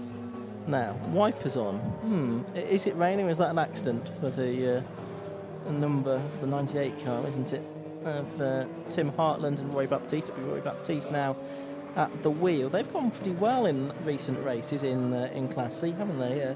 Hartland and Baptiste. They are second in the Class B championship. They've had 3 podiums in the last 3 races within Class C. There's the weather app. It is saying, 36% chance of rain at 4 o'clock, 43% at 5. So, yeah, it's not beyond the bounds. It's a possibility now that there's some rain coming in from the west. Not sure it's going to be very much, but it could play a part in the last 50 minutes of this race.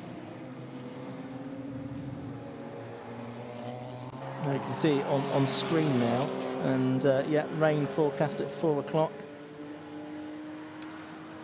16 degrees, light wind, risk of 20 miles an hour. What time is it now? 3:15. Well, perhaps there is a little bit of rain in the air out on circuit now. I don't think there's a lot. No umbrellas up, is there? So. No umbrellas up, no cagoules being put on. I think we're all good at the moment. There's the leading car just going through, the car that's effectively a lap ahead of everyone. There's the 43 car, Steve Cheetham, so he's running effectively net 7th at the moment and 4th within Class A. And there is the car that will be leading once the Parkins make their stop. That's Rob Baker now at the wheel of that car, the area motorsport boss. Nick Dougal and now John Munro at the wheel. He's up to 4th in Class C. We haven't seen that car go particularly well this year, but that's a bit better, isn't it? And lapping quicker than the 2 cars in front. James Keller's getting away a bit, but Packer is being caught by Webster, who's being caught by Munro, and there's only a couple of seconds between them all. Stacey trying to find a move there on the Golf veteran John Maudsley, who's now fallen behind Phil Driver by the looks of things. Yes, that's happened on this lap, hasn't it?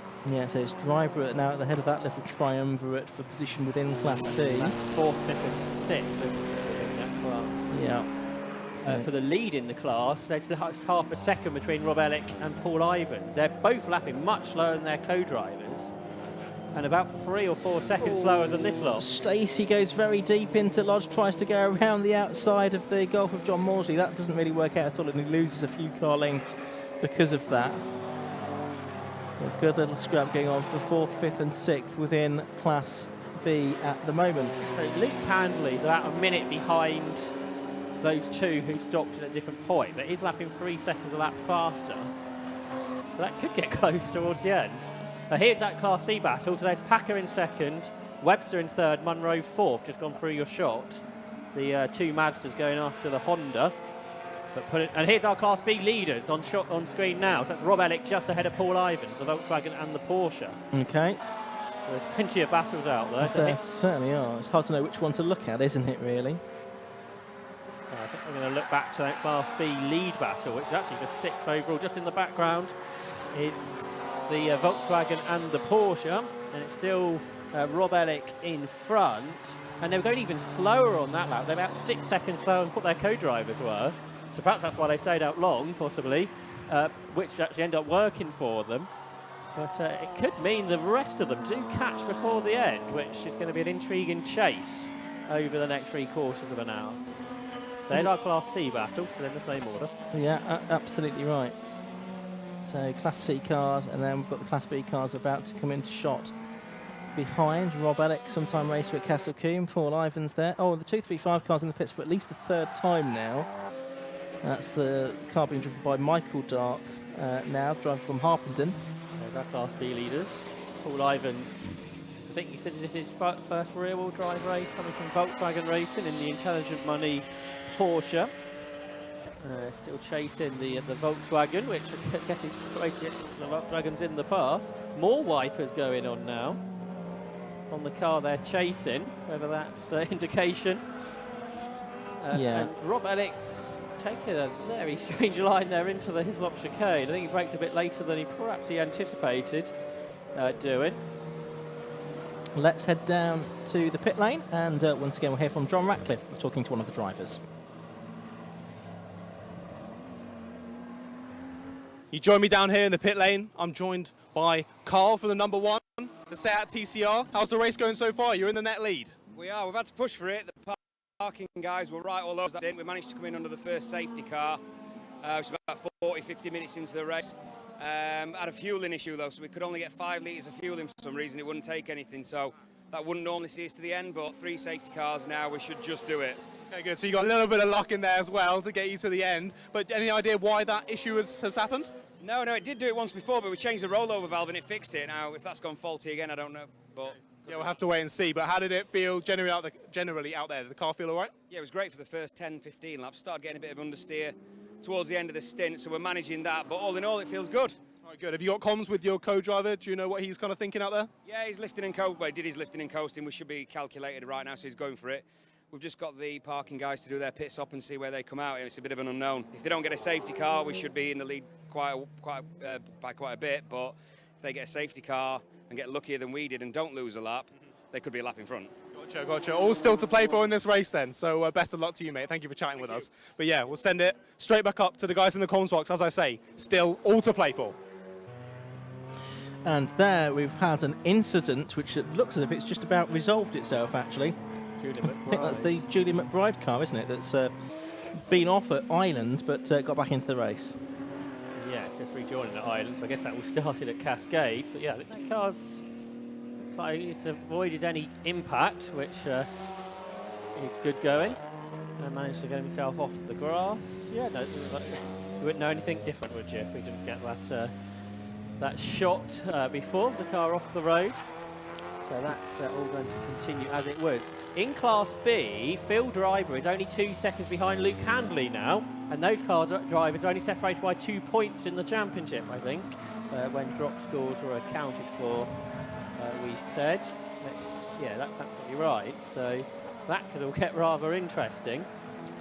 And looks like the Cal car is... that the Cal car? Yes, it is, into the pits. so it's Class C all changed then. So that It's gone into the penalty box by the looks of it, Josh. So I think that's James Kell serving a penalty for some reason. He's not been notified as to the reason for that. The car's still stationary. Smoke coming from the Class B leader, Rob Ellick, here down into Old Hall. That doesn't look positive at all. Yeah, there's fluid coming out the car, is there? He's sliding on his own fluid, and hopefully others won't also slide on his fluid, but he'd be well advised to try and pull off. So Paul Ivins takes the lead of Class B then in the Intelligent Money Racing Porsche. He does, and Robert on YouTube is asking what class does each of the colours mean on our timing tower. Well, Class A, that's the light green. Class B is the red squares, and Class C is the blue squares. The dark green square is the invitation class, which is where George Healer and Jonathan Beeson are the only entrants in the invitation class.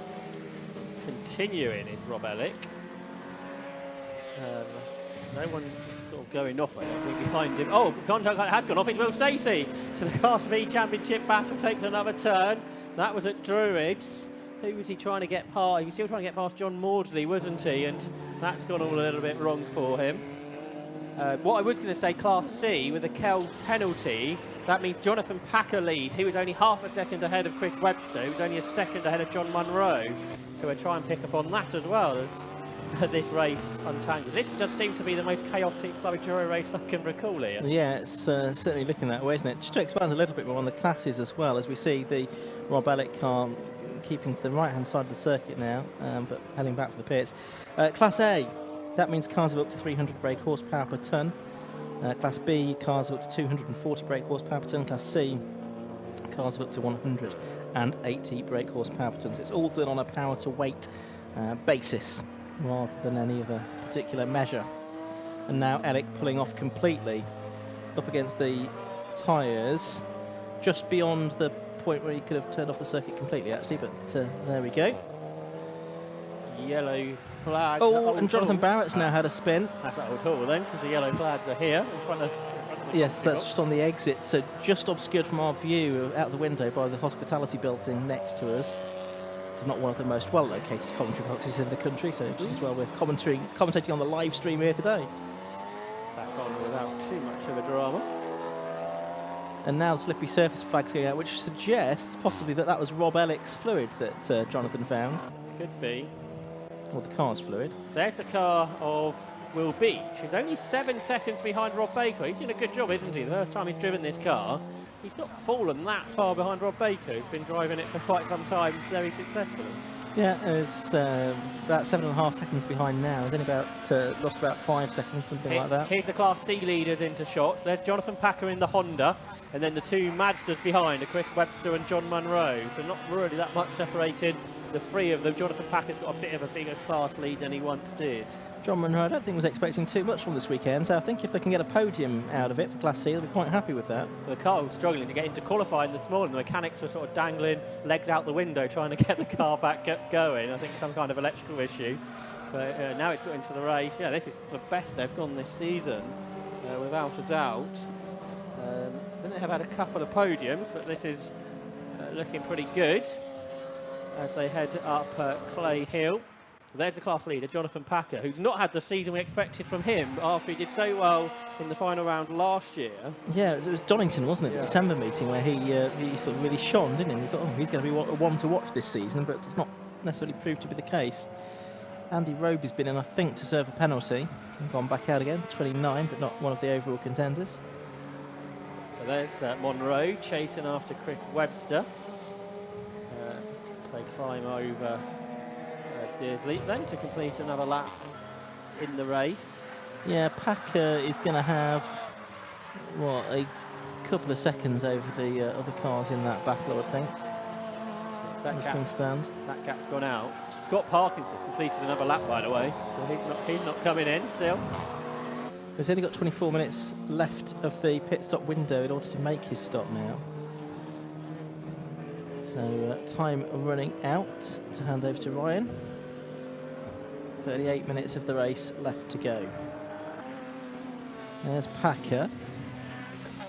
And there's the battle for second and third within that class. It's the number 8 car now being driven by Chris Webster. And right behind him is 59 John Munro, former Mazda Racing champion, of course. Doing some sprinting as well, as in speed events in a car rather than athletics. And off goes the 481 BMW at Druids. That's Edward Christie through the gravel, manages to get back out onto the circuit though. It's quite artistic. Back out into the race. Luke Handley is now 52 seconds behind Paul Ivans, was 5 seconds quicker on the last lap for the Class B lead. Now Roby's off at Druids as well, so it's fluid down as well there, I would think. I wonder if that's related to Rob Ellick. He didn't get that far, did he? No, he didn't, of course. Well, not as he was dropping fluid earlier, but no. It's sort of been a little while since then. Well, not as he got back going, of course. No, we didn't see it. Anyway, there is the number 4 car, which is Chris Freeman in his Honda Civic Type R, and Graham Kelly in that rather scarred BMW after its incident with the Toyota in the early part of the race that put the Celica out. John Maudley's up to 3rd in Class B. He's got himself a head of field driver, so there's some stuff going on out of our view. T35 car's soldiering on, isn't it? Which is the Michael Dart car, but that must be well off the back of the order now. It's running in it's actually 29th, not as far back as I thought it might be. There have been quite a few retirements now though, I guess. Mazda's turned their way through Cascades there with Chris Webster still ahead of John Munro, but all of a sudden they're falling away from Jonathan Packer. And they'll shortly have Rob Baker bearing down on them as well to lap them. They were sort of at that part of the circuit Cascades, he was at Oulton corner, so he's not going to be too far behind them, I don't think. Still only 6 seconds ahead of Will Beach. So I guess there might be a number of drivers doing what Cole Swift was talking about, making sure they've got enough fuel for the end. Yes. After some early stops. Well, that's the thing, isn't it? With the early stop, you've then got to adjust your driving accordingly to to make sure you can get to the end of the race without starving yourself for fuel. John Munro not really close enough to challenge Chris Webster there, was he, into the Hislop chicane? They've got the Class B leader as well, not far behind them. Will also come up to lap them at some point in the near future. So they've got Paul Ivans there in that 718 Cayman. James Kell's about half a minute behind these, by the way, after his penalty. So don't think he'll be able to catch that. Wouldn't have thought so.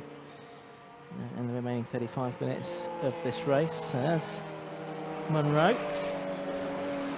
Been a regular in the Club Enduro for a while. I thought the leader was going for the pits there, but he's not, is he? He's carrying on. Scott Parkin for another time. And the dark side developments car turning his way into Oulton corner. And that car's now completed 40 laps. What have we got? 35 minutes. So we're probably going to get maybe 57 laps out of this race altogether, something like that. Just depends if we get any more safety car periods. We thought it'd be 60 laps plus, but we've already had 3 safety car interventions, of course. There's Rob Baker, isn't it, turning through Old Hall corner. Still not very far ahead of Will Beach. It's still 6 seconds. So Will Beach, who I'd suggest isn't as experienced, is he, as Rob Baker? And certainly not in this machinery. Well, and here's the thing. Maybe Baker is driving in a slightly more conservative fashion so as to conserve fuel, and the lesser experience maybe of Will Beach in this type of car, maybe that's coming into play there, although I'm sure they'll be equally. We did hear, though, that Cole Swift said they couldn't get as much fuel in as they would have wanted. Yeah. Only 5 litres, I think. So obviously you'll use a lot more than 5 litres in those first 40 or so minutes. So anyway, that gap isn't very large between. It's not 6 seconds. Gap from Beach back to Kayla's now 14 seconds, so that went out a bit on that lap. It was a slower lap from Kayla, about 2 seconds a lap slower than Beach that time round, and they're now only 4 seconds ahead of Jonathan Beeson in the invitation class number 87 car. In Class B, Paul Ivans is only about 40 seconds ahead of Luke Handley now. So that gap continues to come. That was well over a minute earlier. So that's come down quite a long way.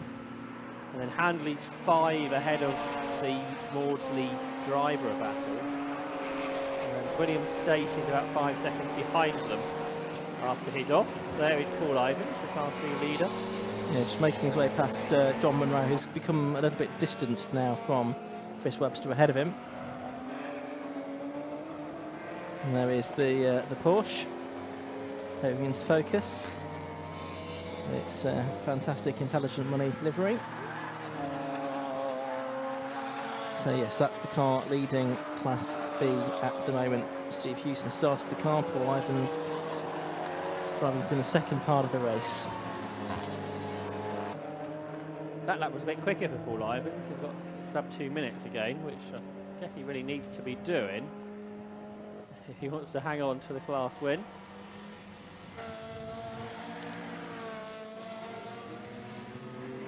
That's the 555 car, which is now being driven by Mark Lloyd-Jones, sorry, by James Olford, the Golf GTI. That's B car, that's well down the winning order now. In the background, John Munro looked like he was back with Chris Webster again. That's interesting, because he had lost quite a bit of time, hadn't he? But no, he's right there. Absolutely right with Chris Webster again. So that's interesting to see. They are, of course, battling for position within Class C. And yeah, actually the lap times on the previous lap, it was Tidmont, that it was Webster that was 0.8 faster, but so that's been done on this lap of the circuit, really. That could be where they're being lapped, and perhaps Chris Webster was put offline a bit. Yes. And now it's sort of worked the other way around, hasn't it? As Jonathan Barrett's got between them. Will Beach looks like he's stuck in all this traffic as well, isn't he? The second or the third place car. Be interesting to see if that sort of 6 second gap sort of changes much then on this lap with him being stuck in the traffic. I suspect it might do a little bit. Oh, definitely. John Munro sort of drives around the front of him, going through Druid. Yeah, that's much more than 6 seconds now between the two Sayats. Yeah, that's still a usable gap. Oh, this might not work for Chris Webster. Can John Munro use the toe of the Sayat to get through into second place in Class C. The two Mazda MX-5, they side by side here, not quite. Munro had to tuck him back behind. So that didn't work out for him in the end. I thought it might have done. They turn their way through Oulton. Webster was a bit over the curbs. Is that going to give John Munro a chance into Cascades, perhaps? Not particularly. But these two have been together since their pit stops, haven't they? And this time he's alongside. And this time he might go through, let's see, on the inside into Island Bend. And is it going to work? No, he backs out of it. But a lot of stages in this race, it's looked a bit like a Mazda MX-5 race, hasn't it? It has. Some of these drivers. Oh, and Phil Driver. Phil Driver, yeah, so that's one of the Class B Championship contenders coming into this weekend. He's pulled off, getting some advice from the marshals there, but he's going to get out of the car.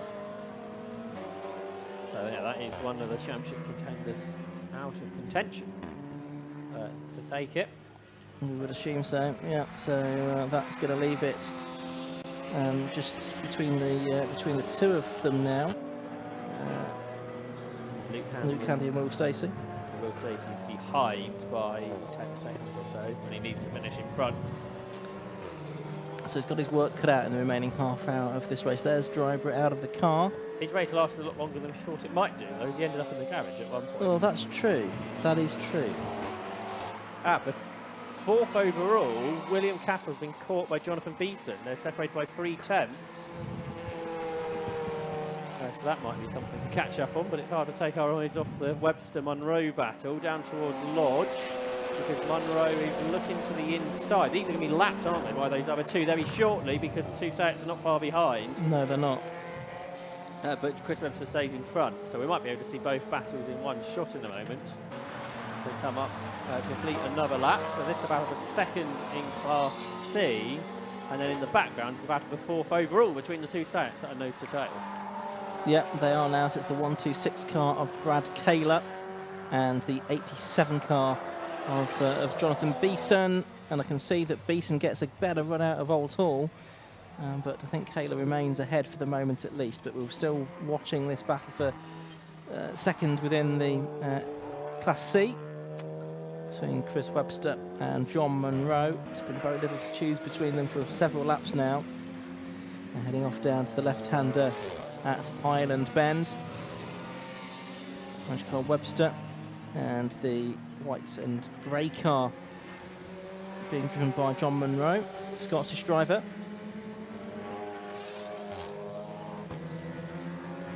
And so the Beeson car has definitely got Class A livery on it. It's got Class A stickers. It's running Class A. That's not looking the wrong way round, aren't it? They're swapped round. So let's check that again. So then he's up to fourth.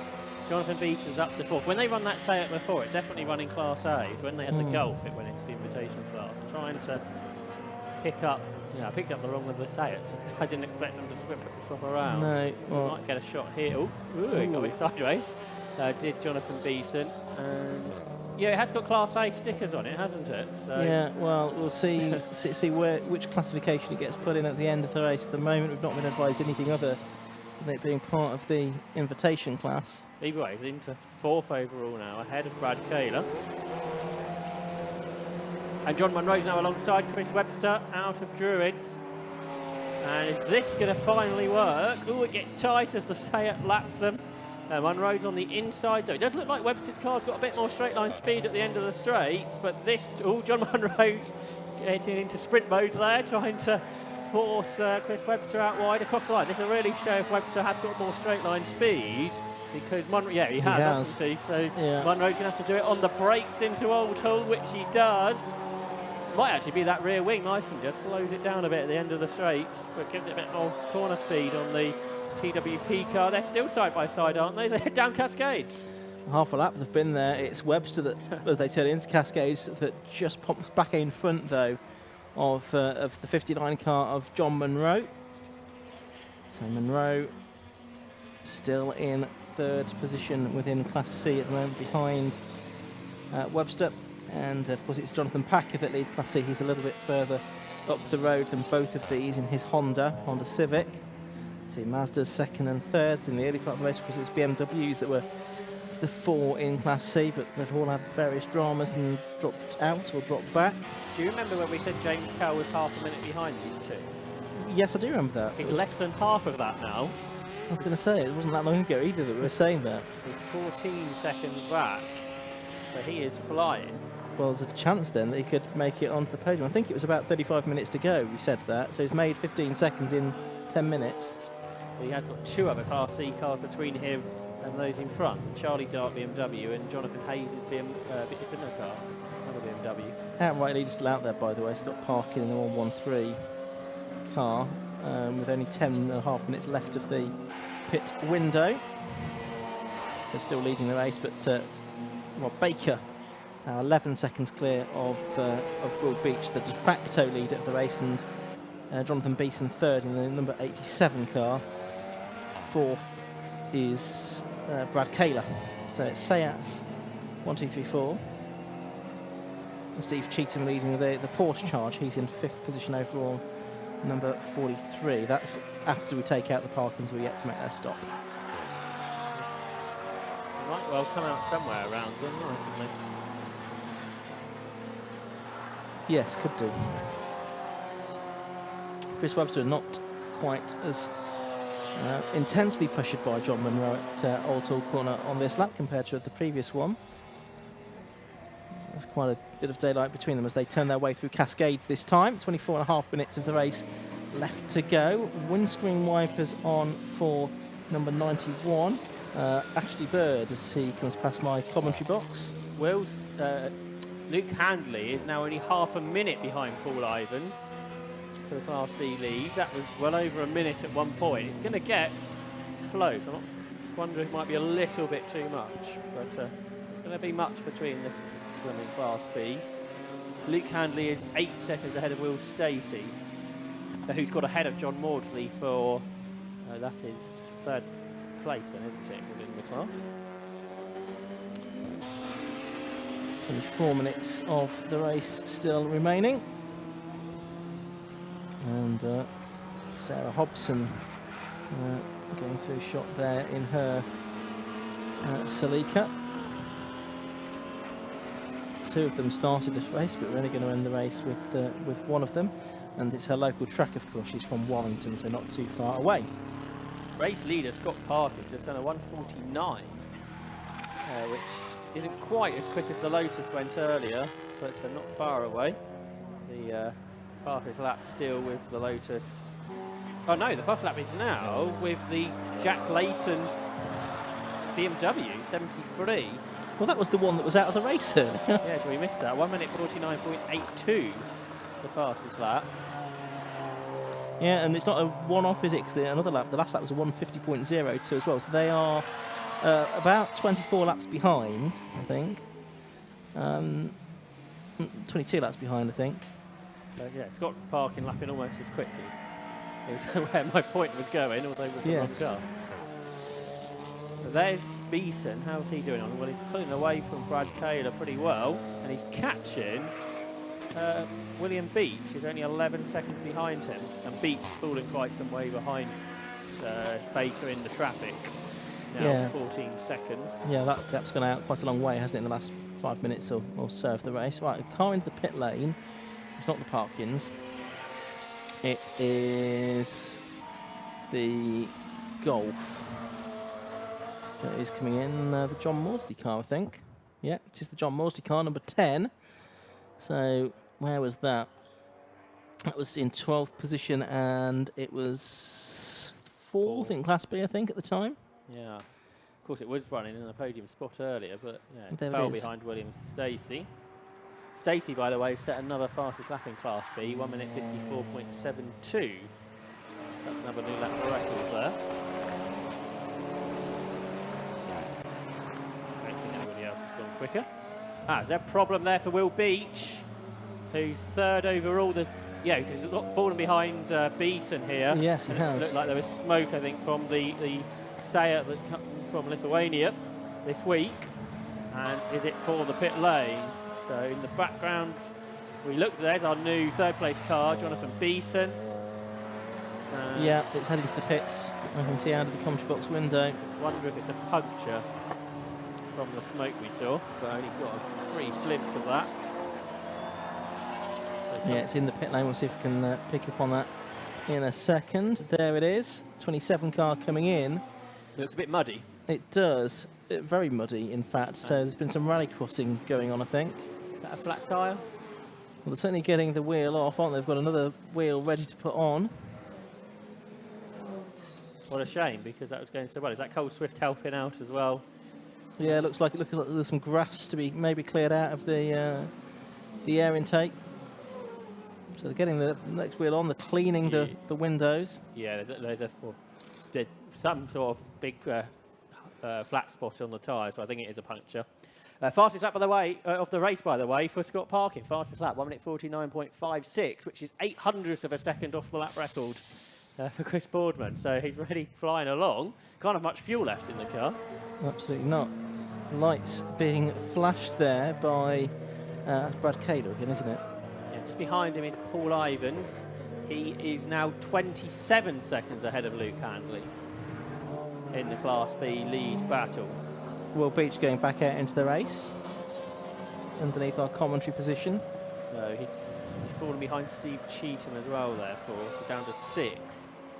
Yeah, but I think that'll be about as much as he'll lose.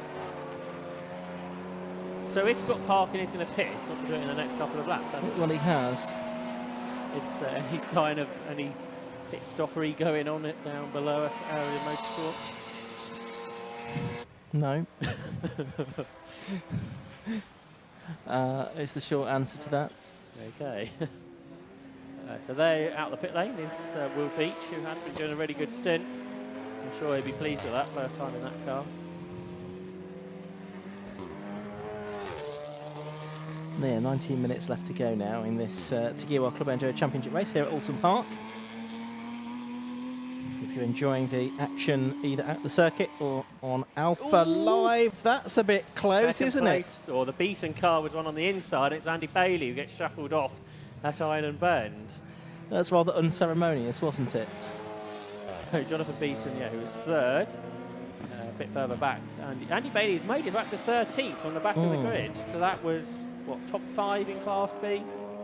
Don't think he'll lose any places, so that'd be quite a heart-stopping moment, you'd think. Scott Parkin's just done another lap, or started another lap, by the way, so he's probably got this lap or the next lap he's going to have to make his pit stop on. You can see one of our clerks of the course making his way down the pit lane to speak to one of the teams. Say, Area Motorsport, the car that's in 2nd place, also runs the leading car. It does. So Rob Baker climbs up Clay Hill then, and he completes another lap. Yeah, so it's going to be 48 laps now completed by Baker and Swift, with 18 minutes of the race left to go. 26 seconds or so clear of Beeson now in 2nd place. Another 11 seconds behind them is Brad Caylor in 3rd, Steve Cheetham 4th, and Will Beach 5th after the Parkins have made their stop. James Kells just set the fastest lap in Class C, 1 minute 58.67, but that's not as quick as his own lap record, a few tenths away, 6 tenths away from that, which I think was set here last year. There's Chris Freeman. He hasn't had as good of a race as sometimes. He's in 14th, which is 5th, I think, in Class B. Yeah, he's moved ahead of Andy Bailey after Bailey had that off, so he did lose a couple of places. So tight it is within that class.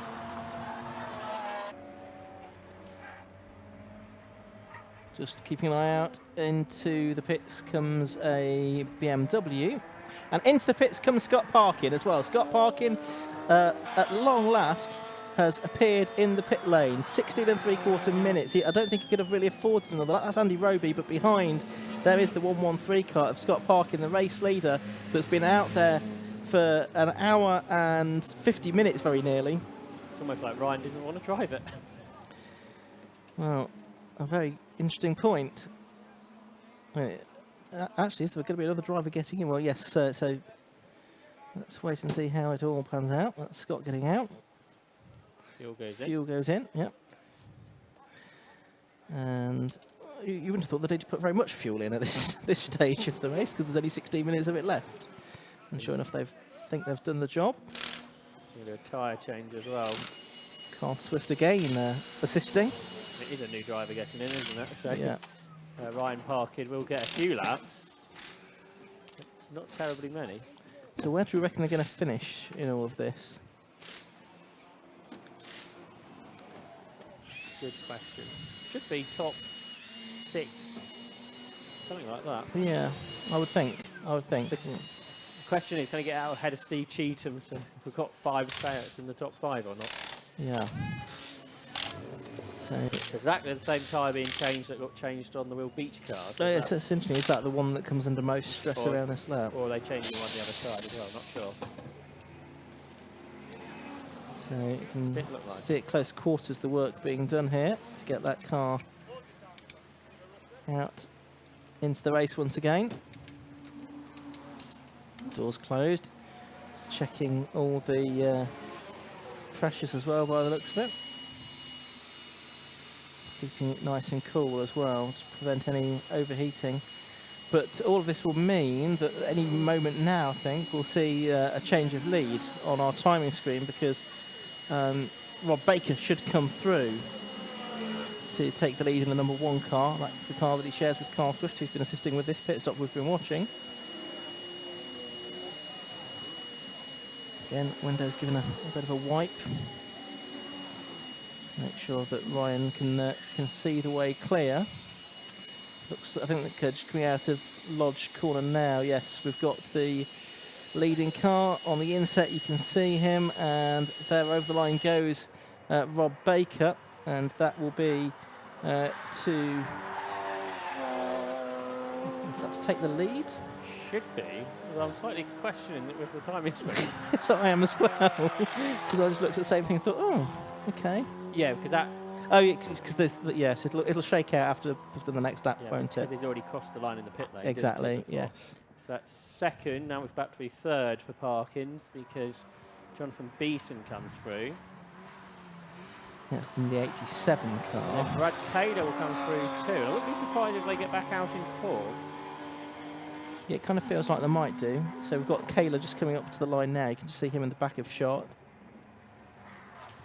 So here we go, third, and the 113 car's being pushed back out. No, they're just going to lose out, aren't they, I think, to Steve Cheetham. No, they're not. I beg your pardon, that's the wrong car I picked up. So they're going to get out ahead of Steve Cheetham as well. It's the Colin Gillespie car that I misidentified. So there's our new leader then. The champions as well.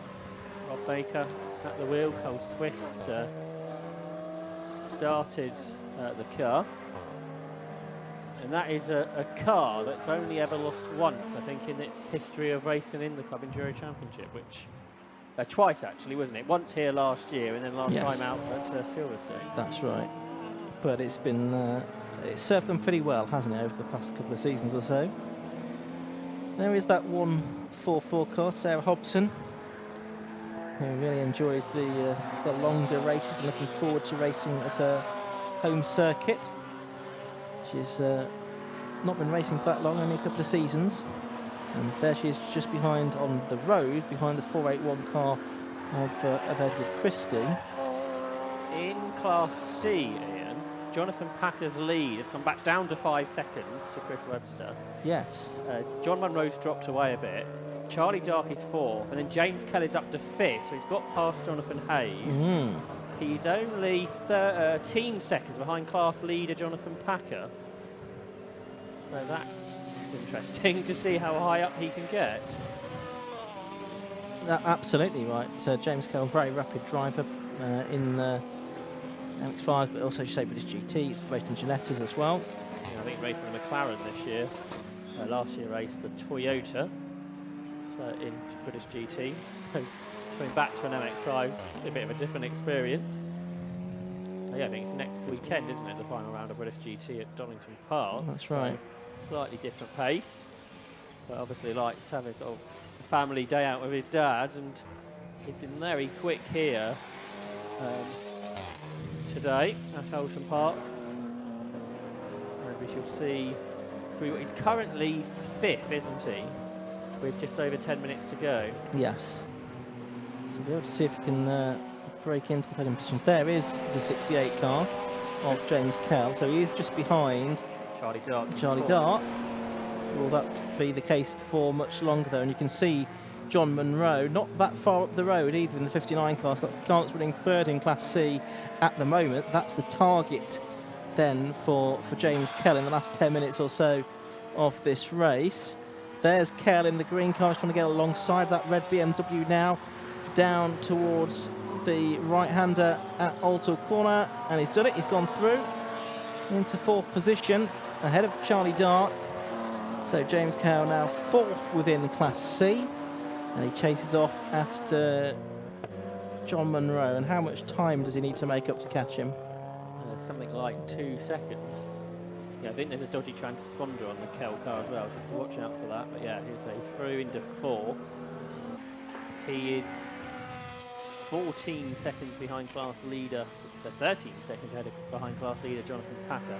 In Class B, Luke Handley is 20 seconds behind Paul Ivans. I don't think he's quite going to get there. It's been a big old chase to try and do it, but championship still on the horizon for Luke Handley. Yeah. So James Kell now is cleared. That guy's going to have a say at lapping him in a minute, but he's catching John Munro and lapping about 2 seconds a lap faster anyway. So that's Rob Baker that's slotted in between the two of them now, briefly. I imagine he'll quickly clear past Munro as well.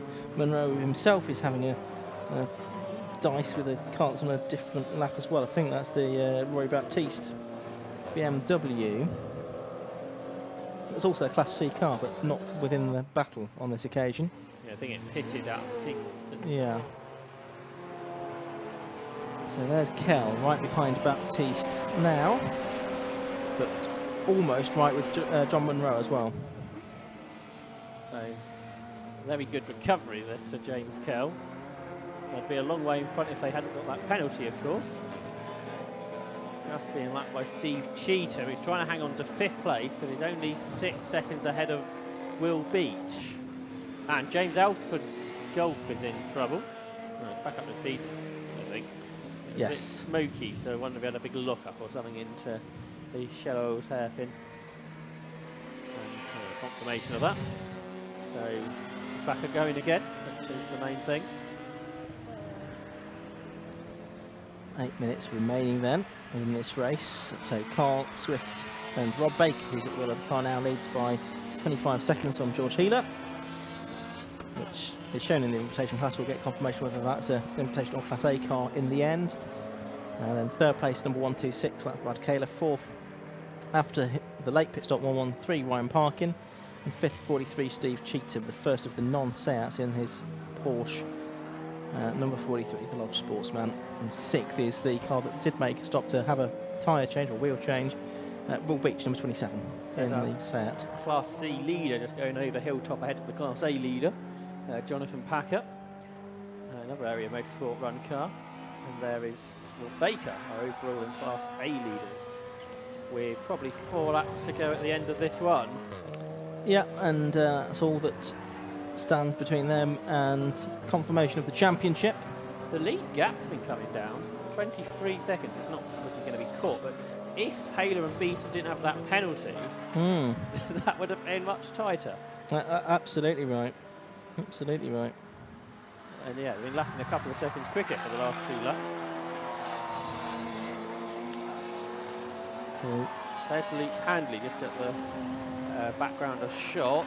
He is now still 20 seconds behind Paul Ivans. So Paul Ivans has picked up his pace, and James Kell has already passed John Munro for third in Class C, and he's not terribly far behind Chris Webster as the Roby BMW is back for the pits. So for about the 5th or 6th time now in this race. So yeah, Kell's got the Mazda back onto the podium.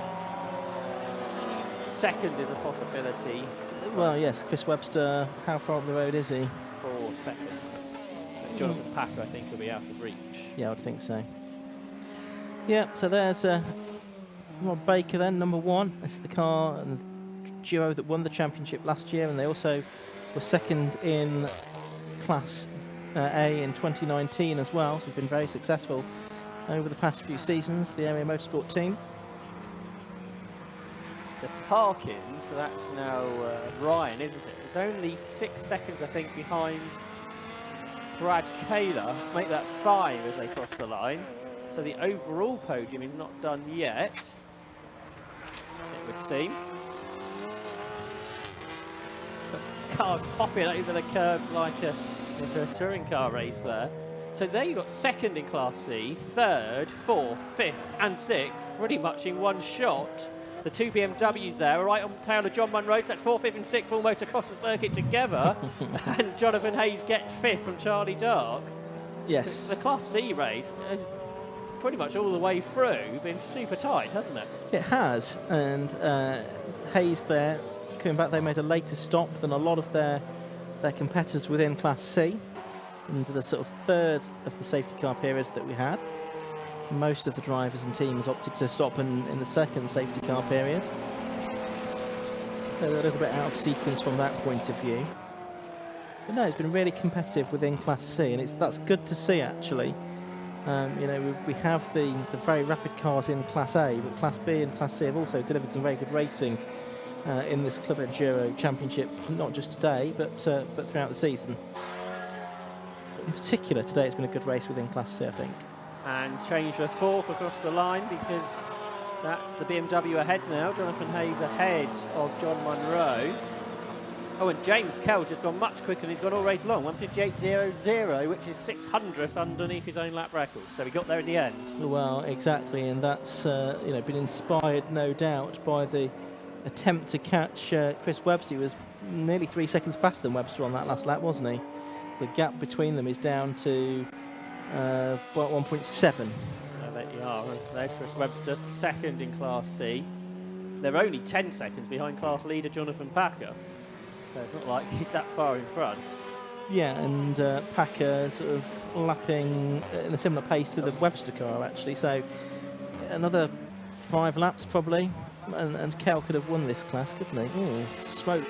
John Munro falls behind Charlie Dark as well. So what, he was third for quite a while, back into second. He's dropped to 6th. So close it is. Yeah, absolutely. Maybe some problems for that Mazda late in the race as well. So it had been running a little bit more strongly than it appears to be now. Whether that's other people picking their pacer, or like you say, losing pace for Munro. In Class B, Paul Ivans leads that by about 14 seconds now from Luke Handley, but Handley will do enough to wrap up the championship as Julie McBride's gone off at Island. Okay. It's a bit smoky, but the car moving again. See the heat haze off the car as well. Yeah. Only 3 minutes to go, but looks like he gets the car back out into the race. If there's some damage on the front of that car, it sort of almost looks like it. For third, Ryan Parker's less than 4 seconds behind Brad Kaler now. So that gap continues to come down. Oh, the Porsche slowed. It has. And just out of our window, by the way, we've had the change for second in Class C. Is that fluid on the road? Yeah, look, cars going off everywhere here. There's fluid on the road, I think, from that car. John Langridge getting sideways. So this race, they might have another twist to it yet. So that's down at Island Bend through the Shell Oils hairpin. There's Jonathan Packer, Class C lead. He's got through there okay. There's a second place car almost going off, but just about staying on of Jonathan Beeson. That's the last, and it's fluid going to be absolutely everywhere here. And the race leader's seeing it. There should be another lap to go at the end of this, assuming they don't end early. And a big off there for the Stabiani car and Baptiste as well. No one's hit anything yet. It may not take too long though, because there are cars going off absolutely everywhere at the fastest corner on the circuit. And the race being stopped, red flags go out, the race being brought to a halt, I'm afraid. And no doubt with that situation down there at the Shallows corner, the checkered flag waving as well. So red and checkered finish to this race, the Tegiwa Club Enduro Championship. So it is won by Rob Baker and Carl Swift, about 25 seconds clear of George Healer. And Jonathan Beeson in second place, number 87. Third place going the way of Caswell and Kaler. in the 1-2-6 car. Fourth to 1-1-3, Ryan and Scott Parkin. Fifth to number 43, Steve Cheetham, in the first of the Porsches, the first of the non-Seats, more to the point. Sixth to number 27, Will Beach and Mark Rice. Seventh to 22, the BMW, the first of the BMWs, Paul Browse and Luke Browse. Eighth and winning Class B, number 70, Steve Houston and Paul Ivans. Ninth, number 51, Luke Handley. Second place in Class B, but with that wraps up the Class B Championship.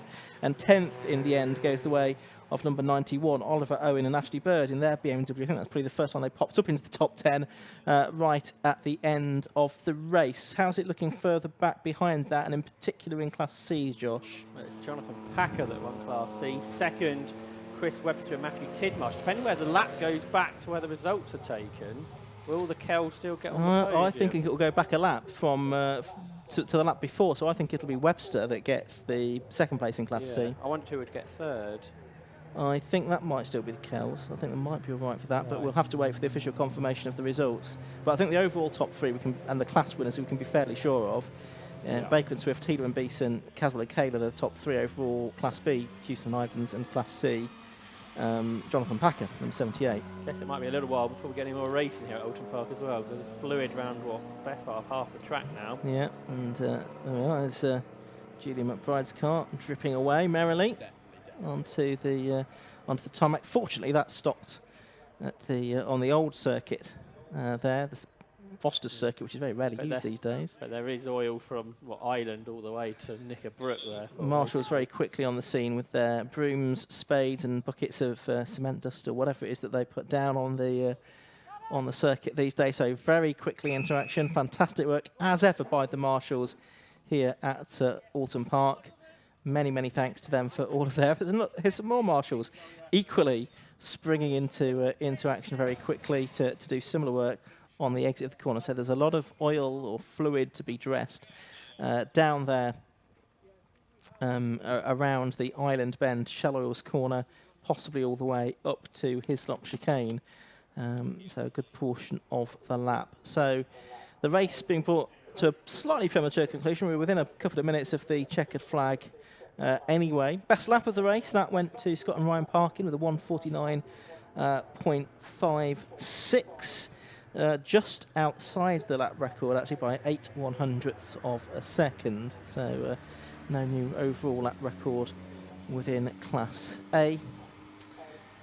And yeah, marshals with their yellow flags, making sure that all the drivers know to head into Parc Fermé rather than to head straight back to their pit garages, because they're all based in the pit lane. Anyway, it can go down to the pit lane now, or to Parc Fermé, more to the point. And John Ratcliffe is ready to speak with the leading finishers from the Tegiwa Club Enduro Championship race. You join me down in Parc Fermé. It's all got a bit mental at the end of that one, hasn't it? Not too sure what happened. We got a bit of slippery stuff down at the hairpin at the bottom. It has just started to rain, so that could be interesting for our races later on today.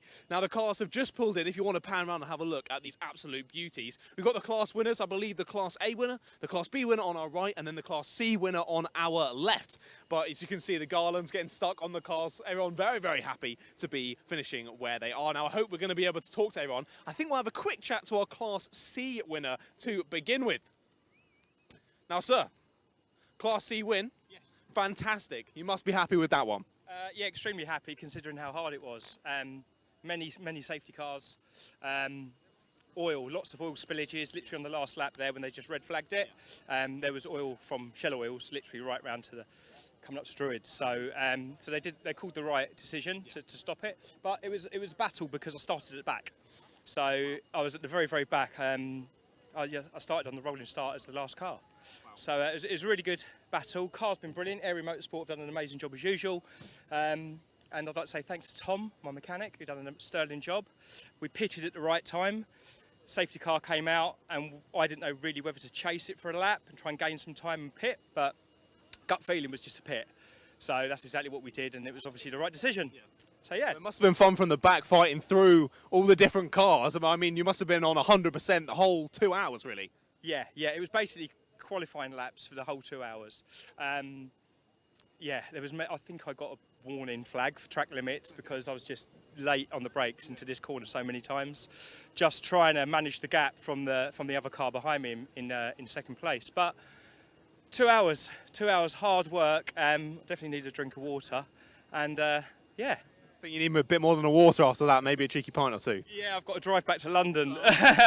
Got it. Maybe one when you're back in London. Yeah, but I'm at Snetterton next Saturday for the road sports. So I'm hoping to win.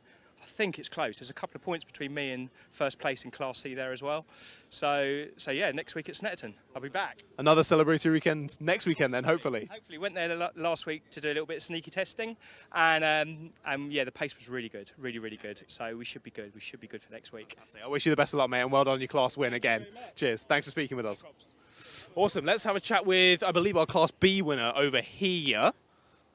Sirs, Class B win? Fantastic. Well done. How does it feel to take the Class B win?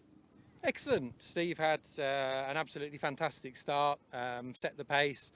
We thought we'd cocked up a bit, didn't we, when we didn't pit under the first safety car. We weren't ready, but then the second one came along, Steve came in, we got in and out, and for me it was relatively easy, to be honest with you, towards the end. He did all the hard work. Well, let's talk to our other fine gentleman over here. What was all this fine work that you got up to out there? It was lively the first few laps. I took a shunt from behind on lap 1 and a little tap off another car later on into the race. But Class B, it's our only race we've done with this championship this year. Myself and Paul, we've both raced previously, but not this year in this championship. So it's tight in Class B. There's some really good cars there and a big variety, the lighter stuff with less power, heavier stuff like us with more power. So when we're going wheel to wheel against them, it's lively racing. Really good, great fun. Yeah, it looked really fun out there. You managed to not take any damage then from that little bit of impact? No, we've done okay on that one. It's quite a pretty car, we like to think. So yeah, we got some sponsorship last year from Intelligent Money, who also sponsor British GT. So they give us a bit of help with the car and a bit of the racing. So yeah, I'm happy it's still looking pretty for them. Oh no, absolute beauty of a car, and yeah, you've taken it to where it should be, the class win. So well done, chaps. Thank you for speaking with us.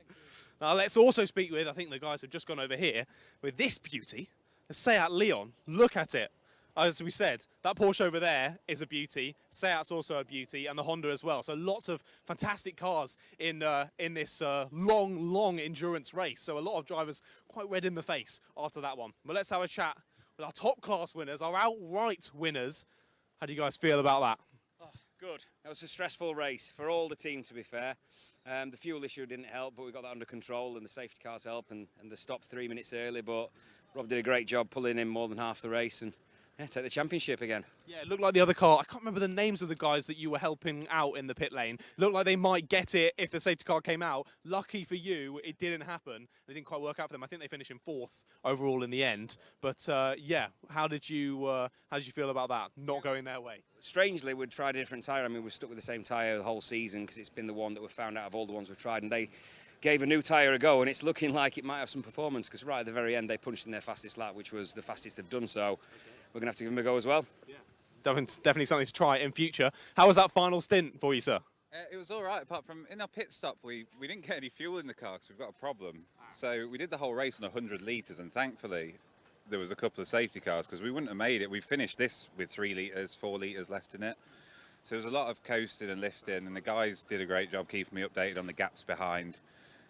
Scott and Ryan in our hire car, because that's what it is, did an amazing job putting in those lap times. They had a bit of a bad day yesterday with an accident, and then we had to change the gearbox overnight, so the team did great doing that. So I'm really pleased to see them finish. Luke in our team got Class B championship. Packer won Class C, so we've had a great day. Everyone's done brilliantly. Yeah. No, it's all gone well for everyone, and as I said earlier, with you helping out the other team, it was great to see the sportsmanship as well across the pit lane, everyone all assisting everyone, and everyone having a great time. So overall, a very good race, yeah?